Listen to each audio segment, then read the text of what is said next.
Chapter 21, Wind Release Jutsu 2. It took just 10 days for Fujin to learn the 5-ranky Wind Release Jutsu. With one more month of vacation still remaining, he started training for the rank D Jutsu. He revamped his plans thinking, my initial plans were to learn in order of their importance. But since I'm able to learn at such a quick pace, let's just learn in the order of ease of learning them. So let's do Breakthrough Jutsu first, and follow it up with Dust Cloud Jutsu and Gale Surge. On getting all the required data from the library, he began the training for Breakthrough Jutsu. The initial process was very similar to Gale Jutsu, only the amount of chakra he had to gather was larger. The winds generated needed to have much more power, also the winds had to be made sharper to cause damage. On his initial few tries, the result was only as good as Gale Jutsu. But he could clearly see where he should improve. In merely 15 minutes he was able to expel a stronger gust of wind from his mouth. He noted, it ain't very powerful yet, but its damage should be damn good if paired with a fire jutsu. Anyways, this jutsu will require a lot of work. The process of gathering chakra as well as the process of converting chakra into wind should be faster. The chakra gathered should be larger as well to increase the damage done. He practiced it for 7 days, until he got the hang of the jutsu. He also tested it on a poor tree, which resulted in it losing the majority of its leaves and many branches. His thoughts were, that's good. Though it probably won't kill anyone, it can easily injure most Jennings. The next day he grabbed the scroll for Dust Cloud Jutsu and memorized it. This jutsu was incredibly easy. Its process was similar to Breakthrough Jutsu, just that it had to be focused on the ground to lift the dust above. It also had some aspects of wind levitation jutsu to ensure that the dust cloud existed for a longer time. He was able to raise a dust cloud on his very first try. However, it lasted a very short time. Properly incorporating the wind levitation aspect took a few hours, but by the end of the day the progress was sufficient. The next day he began training for Gale Surge Jutsu. It was almost the opposite of wind retrieving jutsu. Here he had to distill the air around him with his chakra, and then suddenly release it up to 3 meters in a direction. In a way it resembled the almighty push of Nagato. Of course the power was extremely lacking. This jutsu didn't really provide a very good defense. However, Fujin's reason for learning this jutsu was due to a couple of ideas he had with it. The first being to increase the range and power of this jutsu, and the second was to be able to release wind in every direction around him. That way this jutsu could become incredibly disruptive. If the range and power is increased, then it'll be perfect to create a nuisance on a battlefield, whereas an omnidirectional release would be helpful in case he's ever surrounded by enemies. It again took him only a day to learn this jutsu and practice it to an acceptable level. On the next day he started learning the Wind Explosion Jutsu. He treated this jutsu as a practice for his Raisenjun later on. Here he had to gather the wind and shape it into a spherical form and infuse a little chakra in it. That was the difference between it and Raisenjun. Raisenjun was purely made of chakra, whereas this jutsu was majorly made of wind and only had a small percent of chakra in it. Since the amount of chakra was low, these spheres could be launched at the enemy. Since he was already practicing for Raisenjun, this jutsu became much easier to learn.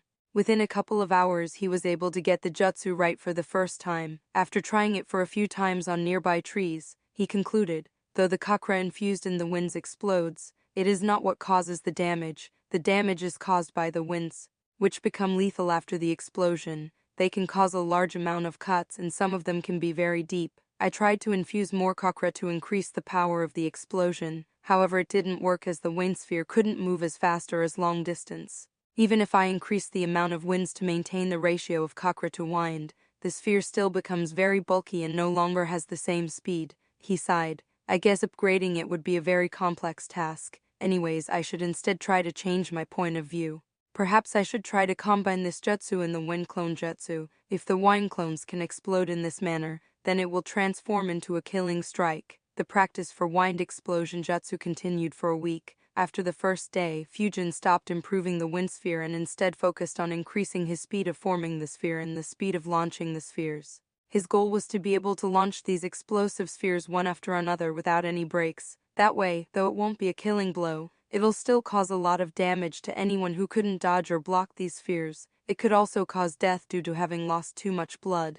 However, he was still quite far from reaching that stage. On the following day he started learning the Propelling Winds Jutsu. Here the task was to gather the chakra in his hands and burst it in a direction. That burst would apply an opposite force on him and move him in the opposite direction. This technique could be used to change directions quickly. However, in terms of movement on land, This technique was quite inferior to body flicker. Its advantage lay when the user's feet weren't on ground, as this jutsu was very convenient to use while in air. Thanks to all his training over the past month, creating bursts was very easy. The issue was in controlling the amount of movement he had. Also, his footwork needed a lot of adjustments. To employ this jutsu, one had to be very light on his feet and allow himself to be pushed back by the burst. While he could control the amount of force of the burst, the force applied back changed in accordance to how much pressure was applied on his feet. That was incredibly hard to control. On the third day of its training, he managed to bypass this issue by using two tactics.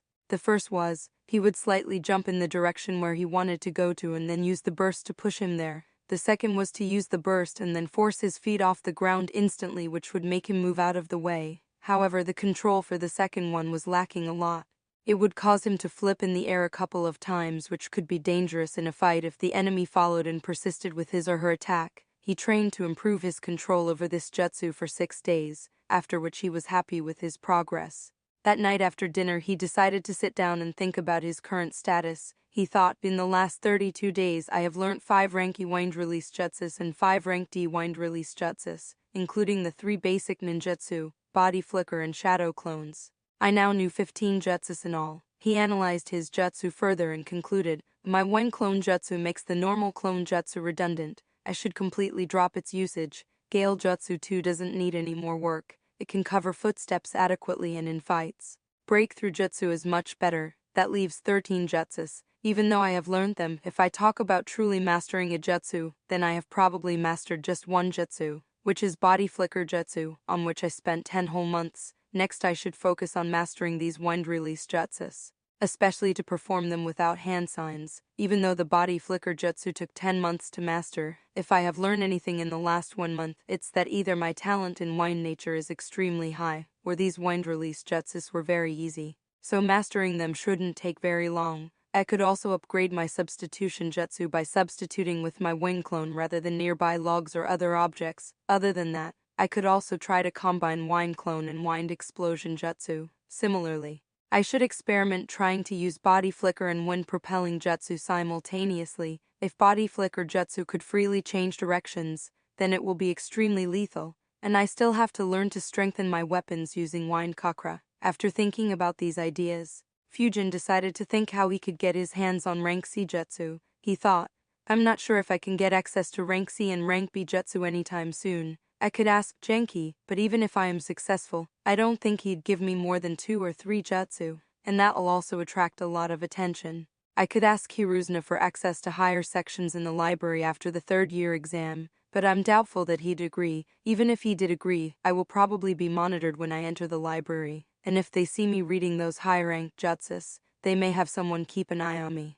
That would mean that I can't practice ninjutsu secretly like I do right now, and if they send someone good enough to avoid me from sensing him, that would mean my skills would be known to Hiruzuna and soon to Danzo. He sighed. Leave it, let's follow stability. There's no point in taking such a huge risk. If I master all my current jutsu and also a few earth-release jutsu and can't progress any further, then I can consider graduating early. Over the past year he had thought quite a bit about graduating early. His thoughts were, initially I thought that graduating early would attract a lot of attention. Perhaps it still would in Naruto's generation, but right now, graduating early seems to be highly supported and even encouraged by teachers. In the last 2 years, there were many who graduated after their 4th or 5th year in the academy. A few even graduated after the 3rd year. I guess the village wants to have new ninjas join in their ranks as soon as possible, which is why it may be encouraged right now. Though if someone graduates at 6 or 7, then it'll still attract a lot of attention. During this vacation, Fujin had almost entirely focused on ninjutsu. His routine was workout in the morning, and then ninjutsu training the whole day. When he ran out of chakra, then he would practice meditation or practice shuriken throwing. Everything else was halted. Fujin decided to continue practicing his wind jutsus in the last week of vacation. However, he started additional training. He started trying to hit his wind clones with shurikens in order to improve his skill at it, though he wasn't sure whether to be upset about his shuriken throwing skills or be happy at his clone's speed and maneuverability, as he didn't manage to hit his wind clone even once. However, he did improve at a rapid pace. Chapter 22, Fuinjutsu. The 3rd year started after the vacation. This year, Genki focused on other crucial aspects of a ninja apart from fighting capabilities. Fujin was a bit surprised that he didn't push for any more advanced jutsu, but on thinking for a bit, he understood more than half of the class isn't able to keep up, considering that he asked me to learn wine nature.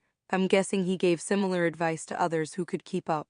This way, the struggling ones would catch up and the students who are performing well can reach the next level. I guess they want to ensure that every single kid from this class becomes a capable ninja to fill up the void left by the dead. Still, from his speech, it seems like everything will be taught in this year itself. After the lectures were over, Fujin went to the library. He went in Section E and picked up the scroll named Introduction to Fuinjutsu.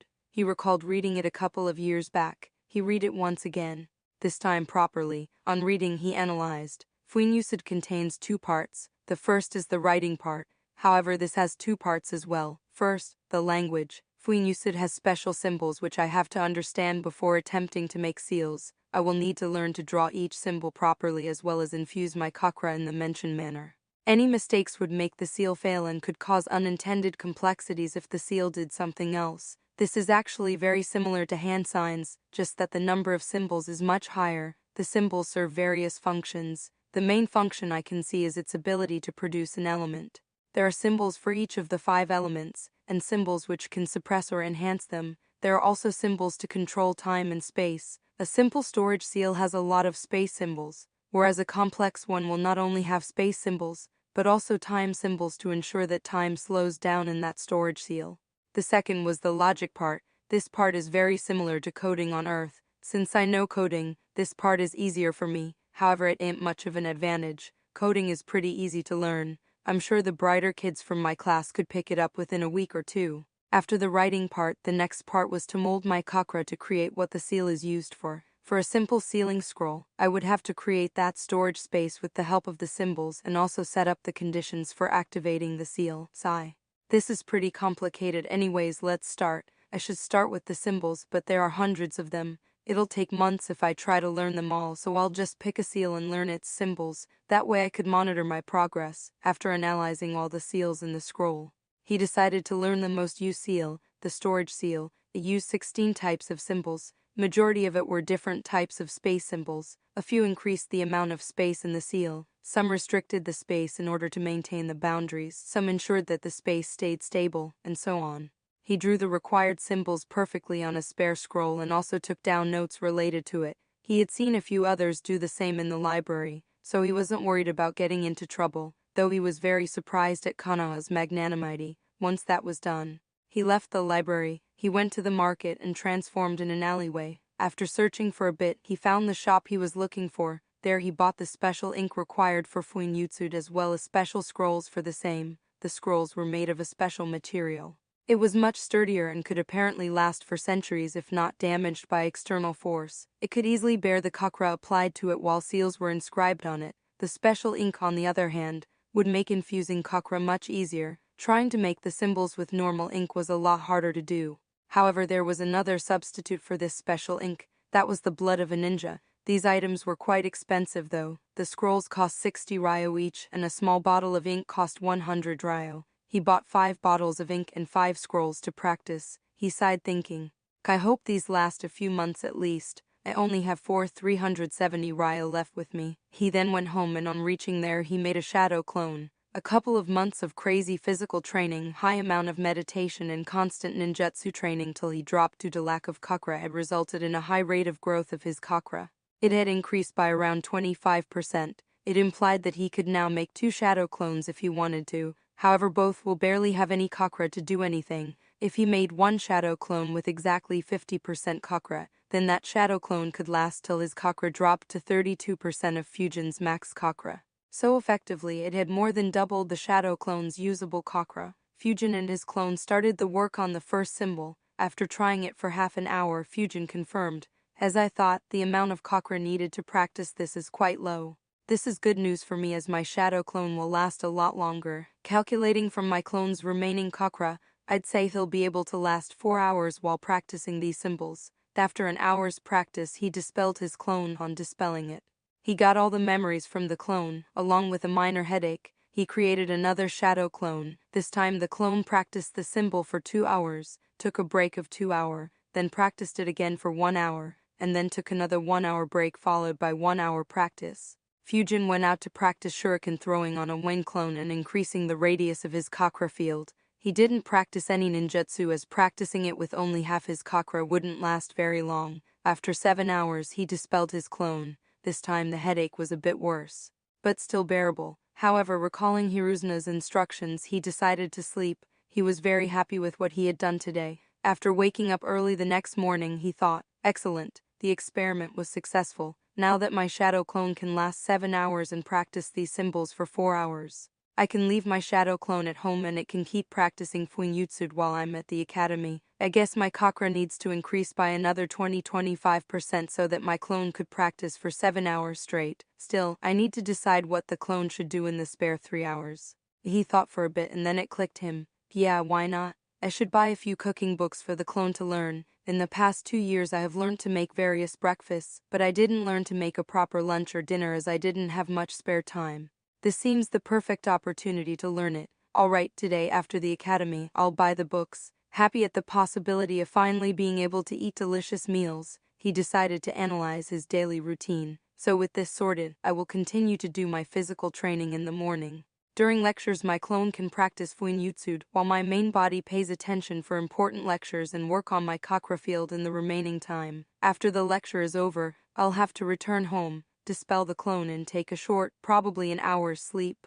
Then I can practice my ninjutsu and shuriken throwing. And the year continued in this manner. Genki taught a lot of practical knowledge that was needed for ninjas, and Fujin continued his hard training. Fujin did note that the class was a bit more serious this year. He thought, I guess his one-on-one talks had a good effect. After 6 months, Fujin was able to do the Ranki wind release jutsus with no hand signs. Only the wind clone needed a single hand sign. Among rank D, he could do wind propelling jutsu without hand signs. However, the rest required 1 or 2 hand signs. 23 days before the exams for the 3rd year were up, he managed to do all but 2 without hand signs. Only Dust Cloud Jutsu still required a couple of hand signs and Wind Clone still required 1 hand sign. Similarly, Shadow Clone 2 had dropped to just 1 hand sign, the Clone Seal, which he was unable to do without hand signs. His Breakthrough Jutsu and Wind Explosion Jutsu now were able to do much higher damage and all the other wind release jutsus had been mastered to a certain extent.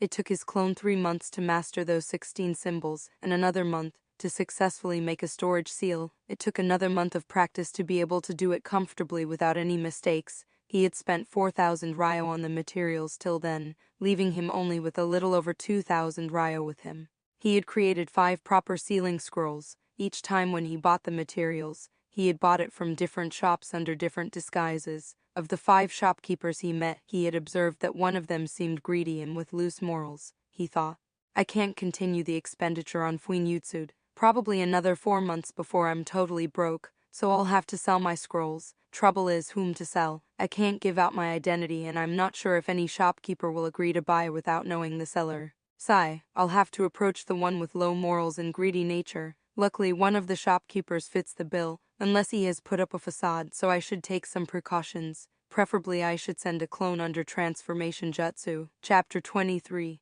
The first deal. Over the next few days, he had his shadow clone spy on the shopkeeper. Genki's training for stealth was really helpful during this period. His name was Jing. He was probably in his 40s. The clone observed his actions and his movements to see whether he is a hidden ninja. He had already tried to sense his chakra. It was merely at the civilian level. Fujin wondered if at some point in the past, Kanama conducted a drive to unlock chakra of a lot of people. He also observed his dealings with other customers, where he keeps his inventory, where he keeps his cash and so on. The spying was quite successful as on one lucky instance he heard Jing bargaining with his supplier on the price of some of the items. On hearing them talk, he understood that the supplier sold an explosion tag to him for 500 ryo and storage scroll for 200 each, while he sold the storage scroll for 500 ryo and the explosion tags for 750 ryo to his customers. After being sure that he was a safe target, he sent his shadow clone with the 5 scrolls. His clone took the appearance of a middle-aged man and approached Jing when no one was in his shop. On seeing him approach, Jing put up a kind smile and said, "Hello, what do you want to buy?" Fujin's clone replied, "Hello, I'm not here to buy but to sell." Hearing that, Jing was quite surprised. He raised an eyebrow and asked, "Sell, who are you?" Fujin's clone replied, "You can call me Zoro." Jing noticed the fact that the man in front of him asked him to call that. He then asked, "What do you want to sell?" Fusion's clone paused for a moment and stared in his eyes. He then said, "Storage scrolls, Jing," trying to gain an upper hand in any negotiations. Said dismissively, "I already have 3 suppliers for storage scrolls. Why should I buy from you?" Fusion's clone smirked and replied, "Because my scrolls are better." That statement got Jing interested. He asked how, and "I'll inspect your scroll first before buying from you." Fusion's clone maintained his smirk and replied, "Suit yourself," and handed him a scroll. Jing took the scroll and invited him to a room inside the shop. On the way he asked, "So what's the name of your company and who is the person in charge of it?" However, he was dismissively answered with, "You don't need to concern yourself with it." Hearing that, Jing thought, "Oh, a secret organization, so either he is someone who doesn't want anyone to know that he can make storage scrolls, or he has a secret organization behind him which probably does some shady work. I'll make a ton of profits from this sheep." On reaching the room, Jing started inspecting the scroll. Fusion Clone's claim wasn't empty. A standard storage scroll has 10 storage seals in it. However, the one he made had 12 seals in it. When he saw Jing inspecting the scroll, Fusion's clone thought, "It isn't difficult to make 12 seals in a single scroll. You just have to draw the seals closer to each other." Actually, if anyone wants to make an optimal storage scroll while keeping the size of the scroll the same, then he could make 25 seals in the scroll. However, for the ones who mass-produce these seals, 10 is the optimal number. The reason is that many buyers don't need more than 10 seals in a scroll. Then for the ones who want more, the producers would profit more if they bought more scrolls. It also resulted in less effort needed to make the scroll, so it had become an optimal number for them to make maximum profits. However, I don't have any such restrictions. I just want to make some money to continue practicing Fuinjutsu. On looking at the number of seals in the scroll, Jing had similar thoughts. However, he could also think even further than Fusion as he had a lot more experience and information. He analyzed, while just having 2 more seals might not seem such a big deal to normal people, but I know the ninjas who want to buy scrolls having more storage seals in them. Just last week one Junin was talking about the convenience of having a storage scroll with more seals. I can sell this scroll to him for a much higher price, probably even over 20 ryo. Then he looked at Fusion and thought, now the only question is whether he is aware of its value or not. After a few moments his expression became unpleasant and he angrily said, "Your scrolls only have 2 seals more, and the quality of each seal is the same as others. 10 seals are already more than enough for a single scroll. I will buy it from you. However, I'll pay you the same price as I pay to my suppliers." Knowing the kind of guy the shopkeeper was, Fusion's clone smirked again and said, Now, we both know that ain't true. There are too many ninjas who will willingly buy scrolls with more seals." Jing, however, dismissively replied, "Yes, but they won't be willing to pay higher, still seeing that you could add 2 more seals. I'll pay you a bit more. Instead of 10 ryo, I'll pay you 100 ryo." Hearing that, Fusion's clone scoffed and said, "Do you think I live under a mountain? The standard scrolls are supplied for around 200 to 250 ryo, even if you consider the least at 200 ryo. Just considering that it has 20% higher seals would raise the price to 440 ryo, not to mention the fact that some ninjas might be willing to pay more." Hearing that put a lot of pressure on Jing. He internally sighed at the numbers thrown by the other party. The haggling continued for a few more minutes. Jing took advantage of the fact that the opposite party wasn't willing to reveal his origins and used that point to decrease the buying price to 150 ryo. After the haggling was over, Fusion's clone thought, "Sigh, that was some intense haggling. This fellow is much better at haggling than me. But either way, while he may think that he made a profit, just being able to sell these scrolls for over 10 ryo each is more than enough for me." He then smirked internally, thinking, well, I still have one more advantage to play. While he may be a better haggler, I have the advantage of being the lone supplier of the 12 seal storage scrolls. I am so interested in looking at his final decision. After deciding the price to be 150 ryo, Jing asked, "So Zoro, how many scrolls do you have to sell?" Fusion's clone didn't reply. Instead, he placed 4 scrolls in front of him. Looking at that, Jing was at a loss of words. He thought, just 4, so including the one I inspected, there are only 5. What is he playing at? Seeing that the seller wasn't saying anything further, he showed an enraged expression and asked angrily, "Only 5? You wasted all my time for only 5 scrolls." Fusion's clone calmly replied, "The boss has sent a few like me to other shopkeepers to sell it too. Depending upon the price each shopkeeper gives for these scrolls, the future sales to those shops will be decided." After hearing that, Jing's expression was really a sight to see. Fusion's clone had a laugh internally. It was the first time in their negotiation that Jing had lost his composure. Fusion's clone's thoughts were, while I don't necessarily need a higher price, Doing this would cast much lesser doubts on me. Also, the existence of a boss behind me will keep this fellow from going overboard. Jing, however, got lost in his thoughts. Damn. What to do now? By buying one scroll for 150 ryo, I probably won't get any more scrolls from him in the future. But if I pay high, and others still pay higher, then I still might not get any in the future. Still though, a boss and more people like him? Are they trying to change the whole storage scrolls market? He thought for a bit more and then asked, will you be selling all your scrolls to only the one who buys it for the highest price, or others as well? Fujin's clone replied, we will be selling it to many shopkeepers. Only the amount of scrolls we sell to them would depend on the prices they offer. Of course, the ones who offer lower than average might not get any, but I'm not privy to the exact plans. Jing analyzed for a minute and then sighed. He thought, buying it for a low price would mean killing the goose that drops the golden eggs. But how much should I buy it for? I don't want to pay a lot for it, otherwise my profits won't be enough. Let me go with 500 ryo. That should be enough to earn higher off them than normal storage scrolls. He then offered a price of 500 ryo per scroll. They completed their deal and talked a bit about how and when future deals would happen. Fujin's clone walked out of the shop with 500 ryo. He handed the money to Fujin in an alleyway while he wandered off a bit and dispelled himself after confirming that there was no one around. After looking at the cash, Fujin's thoughts were, wow, am I really that good at negotiating? However, after getting his clone's memories back, he thought, nope, I am probably closer to a novice rather than a master. It was just that the final bluff was too much of a temptation for him to ignore. Probably he also thought that a powerful organization might be behind me, which threatened him a bit. Well, whatever, this is good cash. I should consider selling scrolls often to him. He then went to a few other shops under different disguises to buy materials. He bought 30 bottles of ink, 25 scrolls, and 200 blank paper tags. The blank paper tags cost 10 ryo each, so in all he spent 500 ryo on the materials. He then bought some meat and returned home. He thought, now that I do have some cash, I should definitely increase my meat consumption.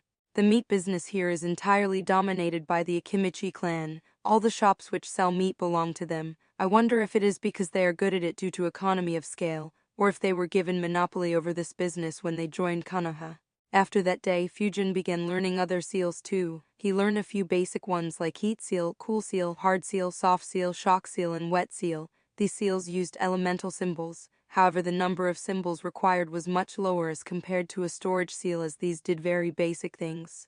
The heat seal could only be used to warm a room, while the cool seal absorbed heat from the surroundings to make the room cooler. Shock seal could apply a small electric shock, but it was very harmless too, as Fujin could bear that shock without any issue.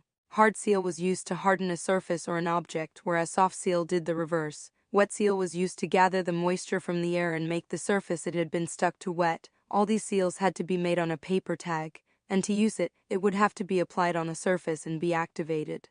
The elemental seals had a requirement of the creator being able to use those elements, but since these seals were very basic, he could do it despite not having mastered fire, water, and lightning natures. In all, it took him 4.5 months to learn all these seals.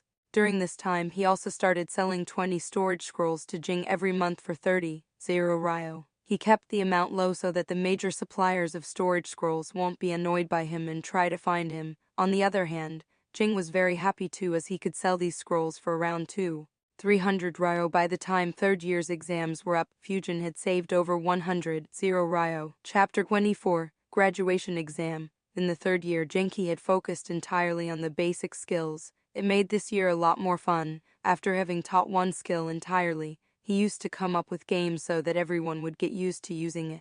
For instance, after teaching how to move stealthily, he gave everyone 29 tags with their roll numbers written on it. Everyone had to put these tags on the backs of other 29 students and avoid others putting those tags on their own back, thanks to Fujin being a censor. No one managed to put any tag on his back. The few who tried to sneak up got a punch or an elbow to their face. While hunting wild animals had resulted in most students making some really funny faces, killing an animal didn't create an issue for everyone. Though Fujin did sigh, thinking, I never thought that my first kill in this world would be a freaking rabbit. The fun part, according to Genki, which he enjoyed the most, was having everyone cut open the animal they hunted, clean it, and prepare it for cooking. An act that disgusted most of the students, including Fujin, as he had never done anything like this in his earlier life. Only Nobu was completely unaffected, and in order to make everyone learn cooking properly, Genki banned bringing lunch to the academy for a few days. Their lunch was the wild animal they cooked. Later in the year, he also introduced tree climbing as a chakra control exercise for his students. In this manner, the year progressed. 1 week before the final exams, Genki dropped the news that surprised Fujin. He thought, while I did know about it, for the announcement to be made this suddenly is surprising. Genki had announced, if there is anyone among you who wants to attempt the graduation exam, then let me know within the next 3 days. However, by the end of the day, Genki did regret announcing that right in the morning. He sighed. Damn, I should have announced it when the lectures ended. No one paid attention to today's lectures. After going home, Fujin thought hard about it. On analyzing, he concluded, there's still a lot more for me to learn. Right now my one jutsus, basic jutsus, shadow clones, body flicker, shuriken throwing and taijutsu has progressed to the level that I'm satisfied with, but I still have to learn earth release jutsus, and also need to work on sword skills and genjutsu. As for fuinjutsu, though it has been coming along well, I still haven't started on the intermediate level seals which are available in section D of the library, and there's also Raisenjon still left to master. Also, while graduating will ensure that I won't have to waste time in the academy. But since Konoha currently is suffering a shortage of ninjas, I suppose my free time might be curtailed rather than getting more time to train. Also, the missions might have more risk than usual, especially with the third war still fresh in everyone's minds. Alright then, I won't participate in it. While the top scorer not attempting the graduation exam might raise questions, it's better than dying on some rank C mission gone wrong. However, unlike Fujin, the other kids from his class were perfectly brainwashed by the will of fire, and hence many were interested in participating in the graduation exam. However, knowing that they won't be able to pass, many parents didn't allow their children to take part in the exams. In the end, there were 7 students who decided to participate in the graduation exam. Yorinobu Teru Hoka, a civilian kid, and the 2 from Aborumi and Hata clans decided to attempt the exam. Fujin did see that Genki was a bit disappointed in him not attempting the graduation exam, but he was relieved as Genki didn't talk with him on the matter. The graduation exam was around a week after the third-year exam. The third-year exam went as usual. A few more parameters were added to the exam based on the skills that Genki had taught in this year. This year, the reward from the Hokage was also dependent on the graduation exam performance. That pretty much meant that Fujin won't get any rewards for rank 1, so he decreased his performance slightly in the written exam and once again didn't give his all in the ninjutsu exam. So in the end, he only ranked 4th. Teru ranked 1st, followed by Nobu and then Hana. Fujin was actually very grateful that Hana wasn't attempting the graduation exam. While he wasn't aware of the reason, it meant that he wasn't the only one with high scores who wasn't attempting the graduation exam. Unknown to him, however, Hana was extremely upset that her parents didn't allow her to become a ninja so soon. A week later, the graduation exam was conducted. For the students from the elite classes, the exam was very similar to normal exams, only it was more comprehensive. The main addition to the exam was a 50-point exam that provided students with various scenarios that they would face and asked what they would do in those scenarios. Except Nobu, everyone else struggled in this exam. In taijutsu, only Hoka and Teru performed above par, while Yuri and Nobu were barely average. In ninjutsu, however, Teru, Yuri, and Nobu displayed why exactly they deserved to be Genins. Yuri perfectly displayed 2 rank C jutsus, Fireball Jutsu and Phoenix Sage Fire Jutsu. Teru was able to perform jutsus of 2 different elements. He was able to perform 1 rank C Water Gunshot Jutsu and 3 rank D jutsus, Ground Shaking Jutsu, Headhunter Jutsu and Stone Shuriken Jutsu. Nobu showed off his variety by performing 1 rank E jutsu of each of the 5 elements. In addition, he was also able to perform higher ranked jutsus of fire nature, which was his affinity. He performed 2 rank C jutsus, Fire Dragon Jutsu and Flame Bullet Jutsu. After all the tests were conducted, the performance of all students were analyzed. From Fujin's class, only Teru, Yuri, and Nobu graduated and became Genins. Due to his better performance than Nobu and Yuri in taijutsu, he ranked 1st in his class. From the batch which was 1 year senior to Fujin, 11 students graduated and 28 of their seniors graduated as well. However, Fujin was oblivious to all these developments. As soon as the summer vacation began, Fujin went back to his ninjutsu training. He was satisfied with his progress in wind release and decided to start training earth release jutsus and hence visited the library. Authors note this is probably the last time during the academy when it will be theory heavy, but since the previous feedback mentioned that there was too much theory, so I won't go into explanation of each and every jutsu if Fujin or someone else decides to learn them later. I'll explain the jutsu. Then he looked at every Earth release jutsu in Section E and Section D and made a list. The first thing he noticed was that Konoha had a lot more Earth release jutsus as compared to Wind, though it wasn't really surprising considering the low number of Wind release users. The list of Earth release jutsus he created was Rock Throw Jutsu, E Rock Shield Jutsu, E Stone Bracers Jutsu, E Swift Earth Jutsu, E Earth Release Transformation Jutsu, E Trapping Jutsu, E Mud Moat Jutsu, D Earth Clone Jutsu, D Rock Thornbed Jutsu, D Stone Shuriken Jutsu, D Headhunter Jutsu, D Pebble Barrage, D Ground Shaking Jutsu, D Earth Tremor Sense Jutsu, D Earth Mound Creation Jutsu, D Mud Interceptor Jutsu, D Earth Military Movement Jutsu, D Stone Breastplate Jutsu, D Mud Weight Jutsu, D Earth Release Camp Jutsu. D Earth Release Note Jutsu. His first thoughts were, no Earth Wall Jutsu? That's a rather simple jutsu, to be ranked higher. Even the Iron Skin Jutsu of Kakuzua's isn't here. I hope it is there in higher sections. He then began reading each and every jutsu and started analyzing them. It took him around 2 hours to go through each and every one of them. He concluded, the Earth Release Jutsus are more comprehensive than the Wind Release Jutsus. The only point where it is bad is that the offense is lacking a bit. Surprisingly, many of the jutsus in this list have a similar potential like Wind ones. However, there is one big drawback. Most of the Earth Release jutsus, especially the ones with high potential, will be severely restrained if the fight is over a water body. Now that I think about it, Iwa is pretty lucky to not share any border with Kiri. Otherwise they'd be in very passive situations in the wars. Anyways, I can ignore all offense-oriented Earth Release jutsus. For defense, Rock Shield Jutsu is a good option. It probably is an inferior version of Earth Wall Jutsu, so it can be upgraded later. I also wonder if I could use the Hard Seal to make the shield more durable. For trapping, Mud Moat Jutsu is a good option. It creates a 6 feet deep moat with 6 feet radius around the user. It should serve as a base for that rank of Swamp Jutsu which Jiraiya had. I don't recall the name though. As for movement, Earth Military Movement Jutsu is a must-learn. It allows traveling through the ground for short distances. Having another way to escape is always good. Earth Release Camp Jutsu is pretty handy too. It can make a cave within mountains.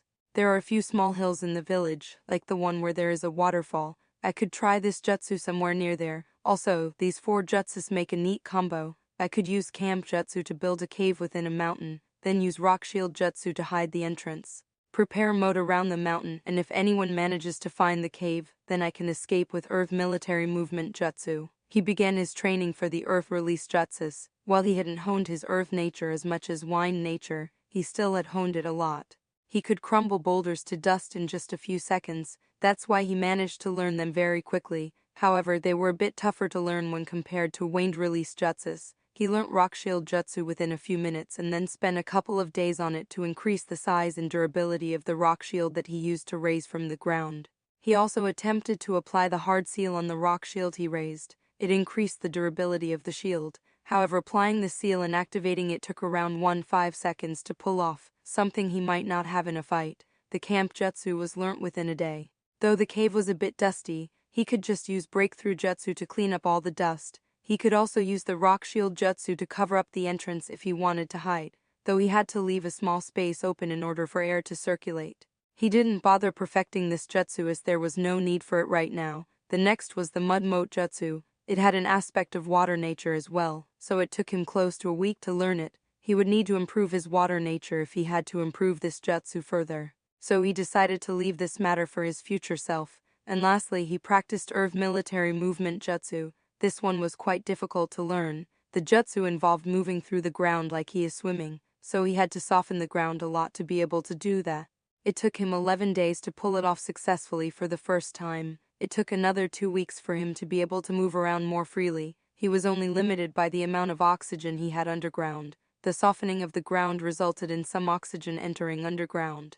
However, it was very limited. He stopped when he was able to move 100 meters. He thought, alright, the Earth Release Jutsus have been learnt, though I still need to work more on Rock Shield Jutsu and Earth Military Movement Jutsu. However, I can do that slowly over the next year. Next, I need to learn Chakra Flow. He went to the library to learn about it. Chapter 25, Chakra Flow. He visited the library and searched in all 4 sections he had access to. Surprisingly, he didn't find a single scroll on what he wanted, he thought.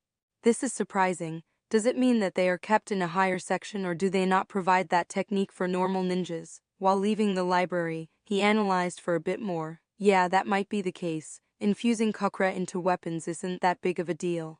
If I recall right, most samurai were able to do it. However, in Konoha, Asuma was the only one I recall to do it, and Danzo too was able to do it, but his method was different. Anyways, I suppose I'll have to try it myself. I don't think Genki or his friends might know this. On the way back to the mini forest, he thought of various ways to do it. His first thoughts were, let's just try to flow my chakra through a kunai like I try to do it when trying to cut a leaf, only instead of trying to cut the kunai, I'll try to make its edges sharper.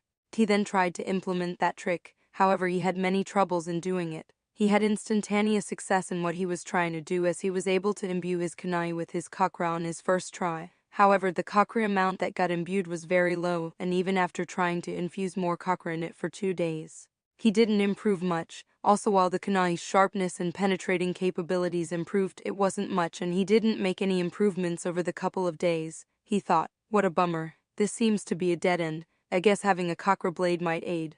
But something seems wrong. Perhaps I'll improve if I stick to this, however it will probably take years. I need to think of another way. He thought for a few hours and then it clicked him. He decided to go the Hunter x Hunter way. He thought, yeah, that's right. I could try the similar way as in Hunter x Hunter. I'll first try to release my chakra and coat it all over my body, then try and extend that coat to cover a kunai I'm holding. While the method is very inefficient, it should allow me to learn it faster. Once I'm able to do it, I'll have to practice doing it without coating my body and directly infusing chakra into the kunai. Coating the entire body with chakra wasn't something any ninja preferred to do. The reason was simple: insufficient chakra. Doing it would exhaust the chakra of the user very quickly. From what Fujin could recall, apart from the Jinhyukaras, only the Reikages coated their body with chakra. Others would at most coat a body part or weapons to enhance them. Fujin began training in the new way, and it was very exhausting. In merely 7 minutes, he ran out of chakra. However, he could see that he was making some progress in extending his chakra to his kunai. It was slow, but a steady growth he observed in 7 minutes. He guessed that in around 10 attempts he'll be able to perfectly coat the kunai with his chakra. However, with the chakra exhaustion he could probably only train it around 3 or 4 times in a day. Not to mention there was much more to do after coating the kunai with his chakra. Not wanting to waste weeks on this, he decided to buy soldier pills. After resting for a couple of hours, he went to his home to get cash and then left to buy the pills. He transformed in an alleyway and went to a shop that sold soldier pills. Soldier pills were extremely useful for a ninja. When he read it the first time, he was a bit amazed by it. It's a top-quality soldier pill.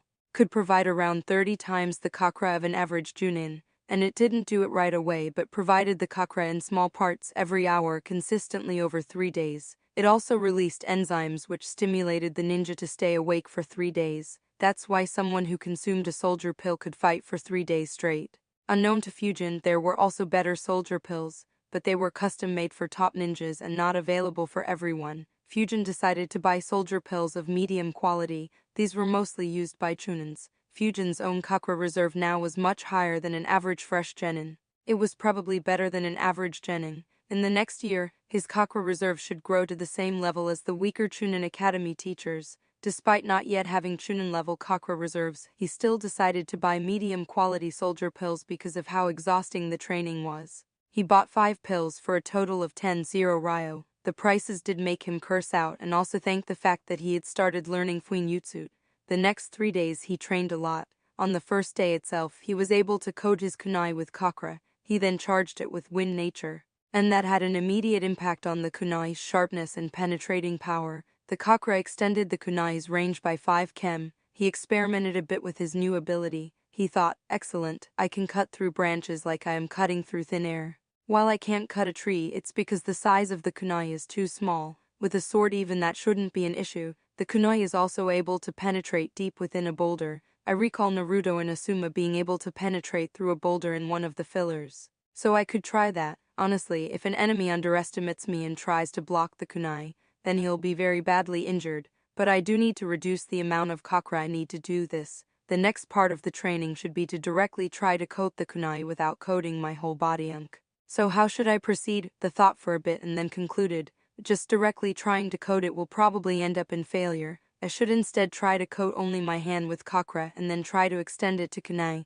I guess I could also try to train in how to infuse chakra in my punches in this way too. While it won't be Tsunade level, the power of chakra-infused punches should completely outmatch the power of normal punches. He then proceeded trying to coat only his fist with chakra. It took a few hours to be able to do that. He thought, okay, this wasn't so hard.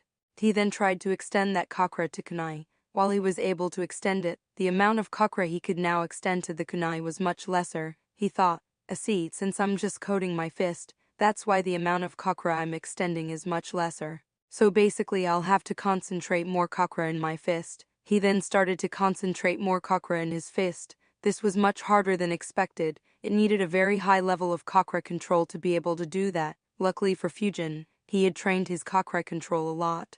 It took a day for him to be able to double the chakra he could concentrate in his fist. Not satisfied with the amount, he kept on trying more. However, soon 3 days were about to be done. Hence he decided to rush back home before it as soon as it was 3 days. Exhaustion hit him real hard. The side effect of using soldier pills was bad. Luckily it was only a short-term exhaustion and didn't have any long-term effects. He straight away went to sleep without setting any alarm. When he woke up he looked at the clock and thought, oh, it's 8:10 am. Wait, I fell asleep yesterday at 4:30 p.m., so I slept for over 15 hours. Damn, the exhaustion hits hard. Also, I'm very hungry right now. After brushing and cleaning up, he grabbed a couple of ration bars and ate them. He did his morning workout.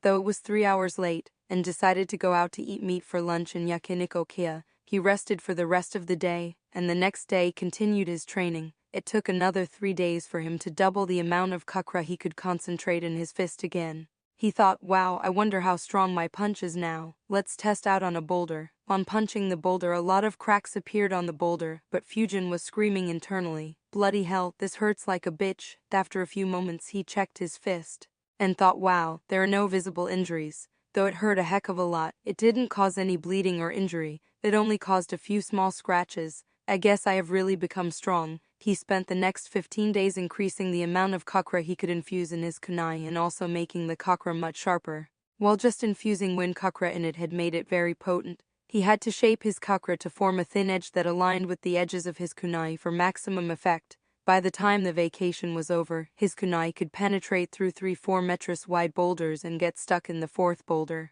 And the range of his kunai due to chakra flow was increased by 15 chem. However, he noticed that once he was able to increase the amount of chakra infused in the kunai and make it much sharper, it started to deteriorate the condition of his kunai. 2 days before the vacation was over, the kunai with which he was practicing with crumbled. He sighed thinking, well, it was a kunai I picked up in the forest. I wonder if a new kunai will last longer. I guess I'll need to buy a few kunai later on. I should also check on the prices of chakra blades.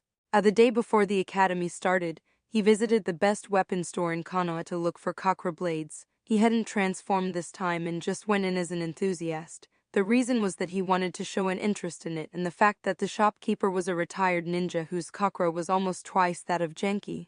The prices, however, shocked him. He thought, what the fuck, a small chakra knife costs 2 million ryo. Heck, why didn't Kakuzuha steal Asuma's chakra blades instead? And though they don't have any chakra swords, the details in the book say that the cheapest one costs 7.5 million ryo. The prices got him thinking, damn, what should I do? The costs are too high. If I focused a lot on Fuinyusud and sold a lot of seals, I might be able to make that much in a year or two, but it'll attract a lot of attention, not to mention that the chakra swords have to be custom made. So trying to get it with a random disguise will most probably not work. I really doubt that the village won't pay any attention to such a big purchase. If I wait till I can earn by doing missions, I doubt I can earn this much till I am able to do rank missions. That's a long time away. He thought for a bit more, and then it clicked. That's right, I do have the option of asking it as a reward from Hiruzuna. This year I'll train a lot to dual-wield swords, and even show off my training a bit to show everyone how interested I'm in swords. And Genki knows that my nature affinity is wind, so they will get the hint. Though there are 2 main problems, the first being that pretty much everyone will know about it. The second is whether Hiruzuna will actually reward me something so expensive. He thought for a bit more. Oh well, fuck it. I can bypass the first issue by asking Hiruzuna to hold on to my swords. When I'm confident that I can take on Junin's, I'll ask him for the swords. As for second, if he refuses, then I will ask him for smaller chakra blades. With all the crap he talks about the will of fire, it'll be damn fun to see how he would refuse a young kid twice. Sadly, I have built a rather mature and a bit nervous image, so I can't throw tantrums if he refused me twice, though I'll definitely have my revenge if he says no twice despite boring me for hours year after year with his brainwashing speech. If he declines, then in the future I'll fund Naruto's pranks by supplying him with various seals. Then I'll enjoy watching the mess he makes of Konoha. With those thoughts he laughed like a devil. If Hiruzuno was aware of Fujin's thoughts, he'd have probably shivered. Chapter 26, Getting a Rank Seijutsu. The next day, the 4th year in the academy started. Not having paid any attention to the graduation exam, and wanting to get the information, he decided to go a bit early to the academy. He reached the class at 7:45 am. On reaching, he saw that 24 kids were already there. Then there were 3 new faces. He looked around the class and didn't see Teru, Yori and Nobu in the class. He then went to Hoka, sat beside him and asked, "Morning, what happened in the graduation exam?" Hoka's mood first soured as he hadn't passed.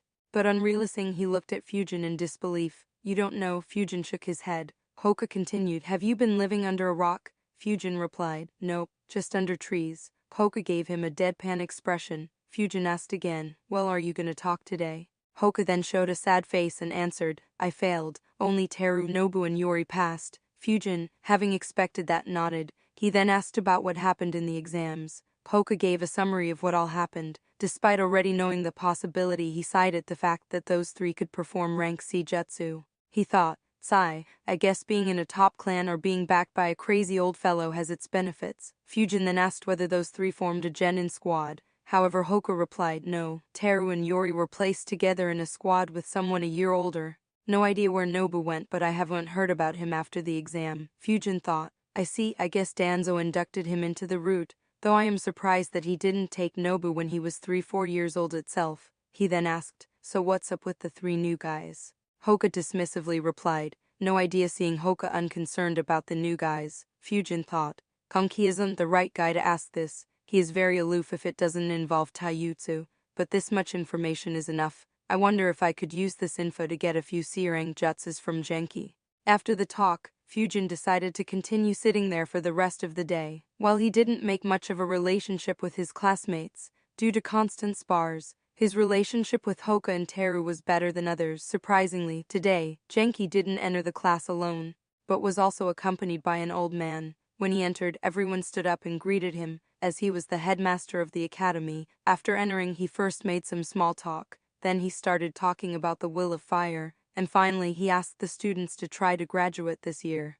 Fujin was quite surprised with this. He only had one thought, wow, they are really desperate. After he left, Fujin thought, I guess not participating this year is not an option. Then again, I have learnt most of the things I can. Only genjutsu and learning swords are left. And the second book of Fuinjutsu is still left. Still, if they are this desperate, I might actually have a shot at chakra swords. After that, the headmaster introduced the 3 new kids. He said, since 3 of your classmates have already become genin, we have transferred 3 students from other divisions to your class. So be friends with them. The 3 kids introduced themselves to the class. They were the top 3 among the remaining 400 students of their year. Some students were happy to have new classmates. Some felt like they didn't need anyone else to join in, so the reaction was mixed.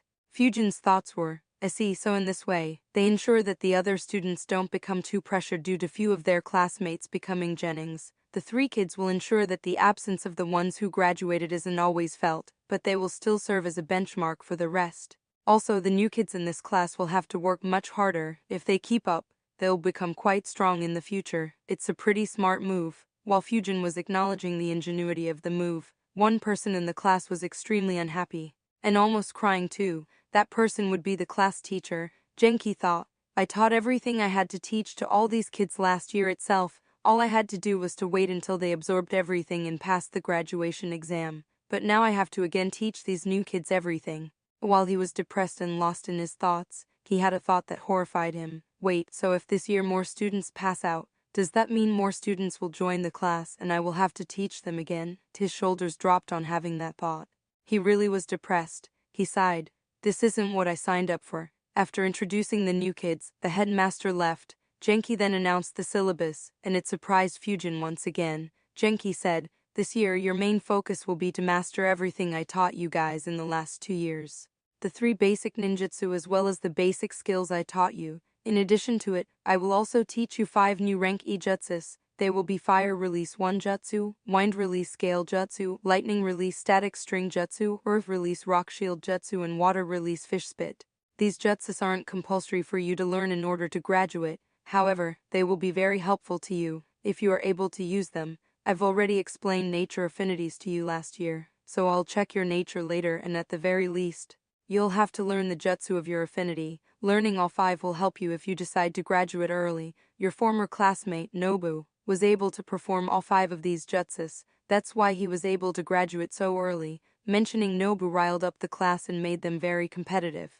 Genki was satisfied with the reaction. He thought, it's nice to see them so motivated. I should be thankful to Nobu for performing this during the previous year's exam, else I might not have decided to do this. Fujin thought, well, this is surprising. I didn't think Genki would teach jutsus of all the 5 elements. But it isn't much of a concern for me. I already know 2 of those 5 jutsus. After the class was over, Fujin grabbed a sparring sword from the academy and started practicing swinging it. He had 2 basic ideas, which is why he wanted to learn using swords. The first one was to infuse wind chakra in his swords. Make them incredibly sharp so that he could cut his enemies down, even if they block it with their weapons. It would make him incredibly deadly in close combat. The second idea was to shoot out slashes or thrusts at mid-range, similar to what Zoro and Mihawk did in One Piece. Of the 2 ideas, the first one seemed very realistic. Fujin was confident in being able to do that very soon. He wasn't quite sure about the second one though. His memories regarding the small events in Naruto had grown a bit hazy by now, so from what he could recall, there was only one ninja who could use brute force at mid-range. That was Guy while performing his morning peacock and evening elephant. However, even if he wasn't able to send slashes flying with brute strength, it could be replicated by launching a slash of chakra instead, like the samurai are able to do, and it could be improved further by charging that chakra with wine nature. After practicing for an hour, he cited his sword skills. He thought, even though I have watched a lot of swordplay in my previous life, I don't really have a proper way to train it. Oh well, I'll bother Genki once again. So he kept the sword back and went to find Genki. On finding Genki, he saw Genki talking with a fellow teacher. He waited for a bit. Genki, after seeing Fujin, cut short his talk and asked Fujin why he was here. Fujin said, Sensei, I want to learn how to use swords. Can you teach it to me? Genki almost cried internally. First, that headmaster made me teach 3 new kids everything again. Now this brat comes and asks me to teach him how to use swords, as if I don't have any other work to do. And he doesn't even attempt the graduation exam. He gathered himself and sighed. Whatever, I can't say no to him, but I do need to have a talk with him. I want him to graduate this year. If he stays for another year or 2 and if others start taking a cue from him and ask me to teach more, my life will become hell. Fujin was surprised at Genki sighing. He wondered, what's up with him? Wasn't he always very enthusiastic when the students wanted to learn more? Genki then replied, I don't use swords much, but I have a couple of friends who do. I'll arrange you some sessions with them. While he was saying this, he thought, I am so glad that I made so many good friends on whom I can offload my students. Fujin nodded and thanked him. Genki then asked a few more things and then moved on the topic to graduation exams. He asked, Fujin, what are your thoughts on graduation? Fujin sighed internally at the question. There really is no other option this year. He put up a thoughtful expression and said, I will be attempting it this year. Last year I wanted to attempt it too, but I got a bit scared as it was told to us at the last moment, and I didn't know what to do. He then showed a slightly yearning and slightly sad expression and said in a sad voice while looking down, but after hearing that Yoriteru and Nobu were all able to perform rank C jutsus, I guess it was a good thing I didn't attempt the exam. I would have made a fool of myself if I did. Fujin maintained that expression, while hoping that Genki takes pity and gives him some rank C wind release jutsus. On seeing Fujin's expression, Genki felt some sympathy for him. He thought, an orphan with no clan becoming a ninja is pretty difficult. Not having the resources that a clan provides puts them at a huge disadvantage. I myself struggled a lot due to coming from a civilian family. He sighed a bit and decided, all right, I should cheer him up and give him a rank C jutsu. Great Breakthrough Jutsu is a very basic one for wind users, and I'm sure that Lord Hokage would agree too, but first I need to check up on his progress. He tried to cheer Fujin up a bit and then asked, we checked your nature affinity more than a year back. How far have you progressed with it? Fujin replied, Sensei, I managed to cut the leaf in 2. I learned Gale Jutsu from the library. I can also do Breakthrough Jutsu, but I'm still improving it. Genki was a bit surprised at the answer. I didn't expect him to come so far and even practice jutsus by himself. Then again, he was very diligent. Also, rank E and D jutsu aren't hard to perform, but since he has learned these 2, Great Breakthrough Jutsu should become easier for him to learn. He then said, That's good. Can you show me how well you can do them? Fujin nodded and they went to the training grounds. Fujin first performed Gale Jutsu properly, though he could perform it without hand signs. He made all the hand signs while showing it to Genki. Genki nodded and said, "That's good. Show me breakthrough jutsu. Try it on that tree." He pointed to a nearby tree. Fujin once again made the hand signs, but he made them at a slower speed. He also controlled the power of the jutsu. It only broke off a few leaves and a few twigs. After performing the jutsu, he thought, well, this much should be enough. If I had gone full power and turned this tree into a naked tree with plenty of deep cuts, a certain someone would have gotten very interested in me. Genki was impressed with Fujin's performance. That's good, though the power is a bit lacking. It's sufficient considering that he is only 9 years old and didn't have anyone to teach him, but his talent in ninjutsu is definitely not as good as the 3 who passed. Genki thought a bit more on whether he could help Fujin more, but he couldn't come up with anything. He concluded, oh well, even if he doesn't become a ninjutsu expert, he still is a censor, not to mention that his taijutsu is solid too, and though his ninjutsu ain't very good, the wind element makes fire stronger. So, between his censor skills and wind jutsus, he will provide a lot of utility to his squad, so becoming a special Junin within a decade shouldn't be an issue for him. He might even become a Junin if he grows well. On concluding his thoughts, he said, nice work, Fujin. Both the jutsu have been learnt very well, though you should work on increasing their power. Fujin nodded and said, yes, sensei. Genki continued, don't worry about rank C jutsu, I'll see if I can get one for you. Fujin quickly thanked him. The next day, Genki, after taking Hiruzuna's permission, handed the scroll for Great Breakthrough Jutsu to Fujin. He said, this jutsu is the next stage of Breakthrough Jutsu. Learn it properly. It'll help you to graduate. Fujin thanked him again. Chapter 27.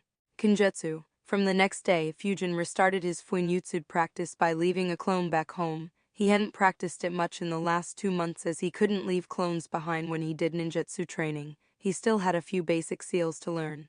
Fujin guessed that it'll take another 2-3 months to be done with them, then he could move on to the next scroll. One dilemma he had was whether he should leave 1 or 2 shadow clones back home. Since the time he had started to practice shadow clones, his chakra had grown to over 3 times. According to the scroll, if a shadow clone could use 2/3 of its chakra before dispelling, only then it is considered a proper shadow clone. According to that logic, Fujin could make only 1 proper shadow clone. However, practicing Fuinjutsu for 7 hours didn't require that much chakra, so he could leave 2 shadow clones if he wanted to. On analyzing, he decided, for now let's just leave 1 clone. I'll see how the academy goes for the first week and then decide. The day after that, Genki handed Fujin the scroll for Great Breakthrough Jutsu.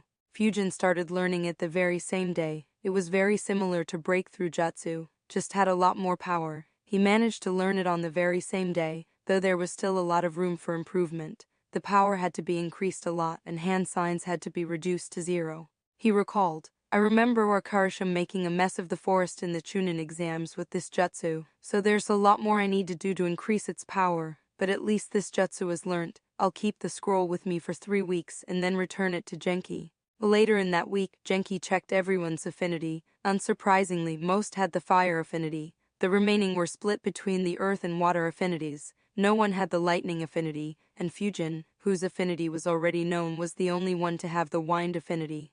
Genki also explained the jutsus to the class. The lightning one basically just formed strings of lightning that could shock anyone it touched, but it lacked power and was pretty harmless overall. The water one involved spitting out 1 small jet of water. Fire Release 1 jutsu, however, surprised the whole class. While it was a simple jutsu that involved producing a heat ray with 1 finger, it was the most basic jutsu from a set of 6 jutsus. Each of the 6 jutsus build up on one another, and the last one was a very powerful Ranka jutsu. This information got Fujin very interested in the technique. Right now, he had the knowledge of only 1 Ranka jutsu. Having another he could learn would increase his firepower a lot. However, he controlled his desire for the jutsu due to 2 reasons.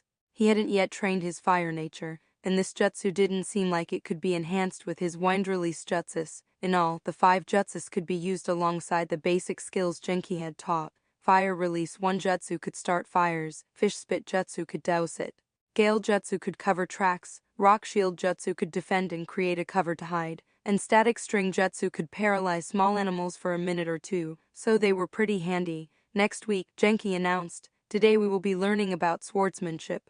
I have invited a guest teacher to guide you. Genki had thought about this after Fujin asked him to teach him how to use swords. He concluded, swordplay training can be done by everyone, so it won't be fair to only arrange it for Fujin. If someone of the 30 students have innate talent for swordsmanship, then it will be a good find. Even if no one has interest in it, just learning how to use another weapon would be helpful for them. I'll just talk to Lord Hokage and try and arrange someone for this job. Fujin was surprised by the announcement, but on thinking more, he realized that it was very reasonable. Everyone went to the academy training grounds. On entering, they saw Genki talking with a tall, muscular guy who carried one sword on him. Genki introduced him. He will be teaching you how to use swords. His name is Nakaya Michi. He is a chunin like me. Everyone greeted Michi respectfully. Michi first started by giving a background of swordplay. He gave a rather passionate speech about being a swordsman. He talked about the first and second Hokage using swords. He also talked about treating the sword as an extension of your body. Fujin was getting serious guy vibes from this guy. After 15 minutes of his speech, he then got to the basics of swordplay. He taught how to hold the sword, what stance to take, how to swing it, and so on. Fujin paid a lot of attention to his instructions. However, not everyone was interested in it. The students from Nara Akimichi and Yuzuka Aborami and Hyuga clan showed zero interest in it. After a week, Michi asked who all were interested in pursuing swordplay seriously. Aside from Fujin, only one civilian kid and one from the Hatak clan decided to practice it seriously. Michi talked to all three of them to understand more about them, and why they wanted to pursue swordsmanship, and to what degree they wanted to learn it. On asking that question to Fujin, he replied, I want to develop my swordplay as much as I can and make it my main mode of combat in close distance. Michi then praised and asked, that's a good attitude, you'll be a fine swordsman one day. But do you have any ideas on how to proceed ahead in using swords? Fujin wasn't sure what all options were available in Konoha, so he shook his head and said, no, I am not aware. Can you tell me what all the paths that are available? Michi replied, well, in Konoha, we have a lot of dances that go along with swords. For example, I know the dance of Crescent Moon, which is one of the strongest kenjutsu in Konoha. There are many basic styles that you would need to learn before you can do this kenjutsu.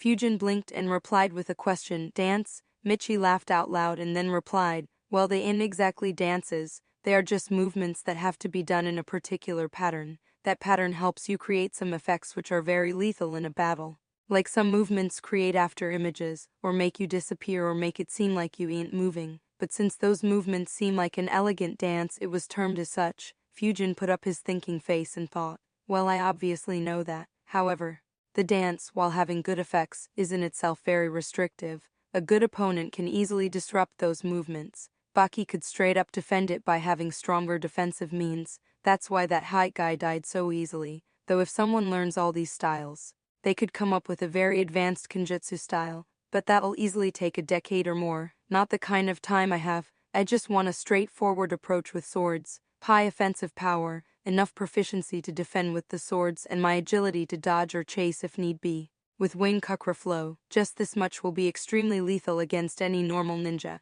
Now how to convey this to him? I can't just say that your styles are weak. I can't just say that if Madara asked you whether you can dance, and if you showed him your dance of Crescent Moon, then he might bang his head on the ground and go back to his grave. Wait, that doesn't sound like Madara. No, he might instead drop a few meteors. Yeah, that sounds like him. He then answered, for now I don't want to learn the various dances, I just want to learn how to do a strong frontal assault with swords. He then paused for a few seconds and said, I don't know if it's possible or not, but is there any way to make the swords more lethal by using kakra or send flying slashes? Fujin had to be very careful here after all. The library had no mention of kakra flow, so he had to present it as his own idea. Michi was initially a bit disappointed with Fujin as he didn't want to learn the various sword styles of Leaf. But he was very surprised when he heard the question, did this brat think about kakra flow by himself? Also, aren't those samurais able to send kakra flying in the form of slashes? This kid has a very innovative way of thinking. Sadly, I myself haven't learnt kakra flow or samurai saber techniques. He was a bit distressed over it. Now what to do? It's super embarrassing to tell him that I don't know it. Dance of Crescent Moon doesn't require kakra flow. Also, learning it will take a lot of time and effort, which is why most of us don't learn it. He thought a bit more and finally sighed and said, what you are talking about is kakra flow. We send kakra through our swords to make them stronger. However, it is a very complicated technique and very few in Konoha know it, so don't worry about it right now. As for flying slashes, samurais are able to do it, however their techniques are a secret, so learning it will be difficult. Fujin showed disappointed expressions. He thought, Wow, this guy is useless. Couldn't he at least get someone who knows that to teach me? Looking at Fujin's disappointment, Michi consoled him, saying, "But you don't need to worry. Those are very high-level concepts and you could have an opportunity to learn them in the future. For now I'll drill all the basics in you." Fujin nodded at him, thinking, sigh, my expectations have grown a bit too much. This guy doesn't really owe me anything. I guess having a class teacher who is so helpful increased my expectations a lot. He then thought for a bit more and concluded, well, if Hiruzna denies me chakra blades, then I could ask him to arrange someone to guide me in samurai saber techniques. Even though Michi said that those techniques are a secret, it's highly unlikely that no one in Konoha knows it. Also, now that Michi has mentioned it, I do have an excuse to explain from where I learned about it. After that discussion, Michi started teaching the basics to all 3 students. Later that day, Fujin bought a sword for himself. The sword was normal, but its quality was better than a normal kunai. It cost him 22 Fivik Ryo after some bargaining. The reason to buy it was because he couldn't practice Kakra flow with the sparring swords in the academy. Chapter 28, Genjutsu. The year continued in such a manner. Michi did drill a lot of basics into Fujin, which Fujin absorbed like a sponge. As for the 5 basic elemental jutsus, Fujin didn't bother to learn them for now. From the second week, Fujin started to leave 2 clones back home to learn Fuinjutsu. This doubled his speed of learning Fuinjutsu, however, in order to not mess up his brain. Both clones practiced the same symbol or seal. 1.5 months after the 4th year began, Fujin was done with the basic Fuinjutsu. In this period, he also noted, since both my clones practice the same seal, it doesn't double my speed of learning. After dispelling both of them, I get the perspectives of the clones, hence the base formed is much stronger, but it comes at the cost of the learning speed. In all, I think that my learning speed has increased by around 60%. He analyzed for a bit more and concluded, the optimal use of shadow clones will be when each of my clones learn different things. However, the one attempt I did caused me an insane headache, so while this isn't the best use I can make of shadow clones, I guess this is the most optimal path for me. I suppose having a sturdier base would be more important than learning speed. After learning the basic seals, he decided to learn more advanced seals from the next version, which was in Section D of the library. This book had seals to store an element in it. For instance, seals that could seal fire in them. It made him wonder if the seal Jiraiya used to store Amaterasu was such a simple seal. The elements stored could be created with the help of ninjutsu. However, this wasn't a necessity. Elements could be taken from the surroundings as well. Like for water, he could store water from a river in the seal. On reading the seals in the book, he realized, it looks like the seals Shikamaru used against Kakuzuas are in this scroll. However, I guess what he used wasn't normal water, but instead water that conducted electricity much easier. I guess they put a lot of salts in the water or maybe something else to increase its conductivity. Anyways, even these don't have much use in combat. It'll require very high creativity to use them effectively. He started learning those seals. 3 months after the 4th year began, Fujin managed to perform great breakthrough jutsu without any hand signs. In the next month, he managed to do the same for rock shield jutsu. However, he still had to slam his hands on the ground to perform it. He decided, I should learn to perform rock shield jutsu by stamping 1 foot on the ground instead, so I'll have to learn how to send earth nature chakra underground through my feet instead. He thought a bit more and concluded, it's difficult. The hand signs for rock shield jutsu gathers earth nature chakra into the hands and then it's released into the ground. In order to do it by stamping the foot, I'll have to manipulate the chakra to be released from my feet instead.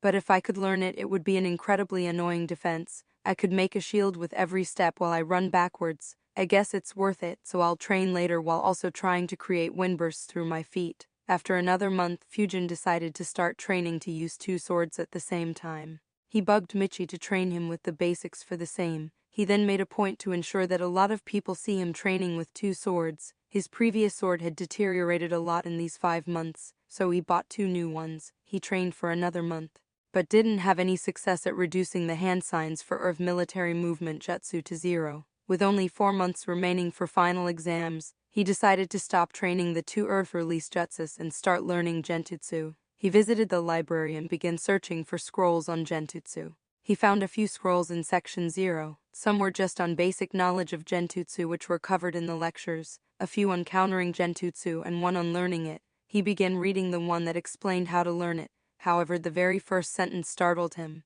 His first thought was how straightforward. The scroll started by stating, genjutsu requires very precise chakra control and very high intelligence. If you lack either, then don't bother. However, he soon became very skeptical. Is very high intelligence really needed?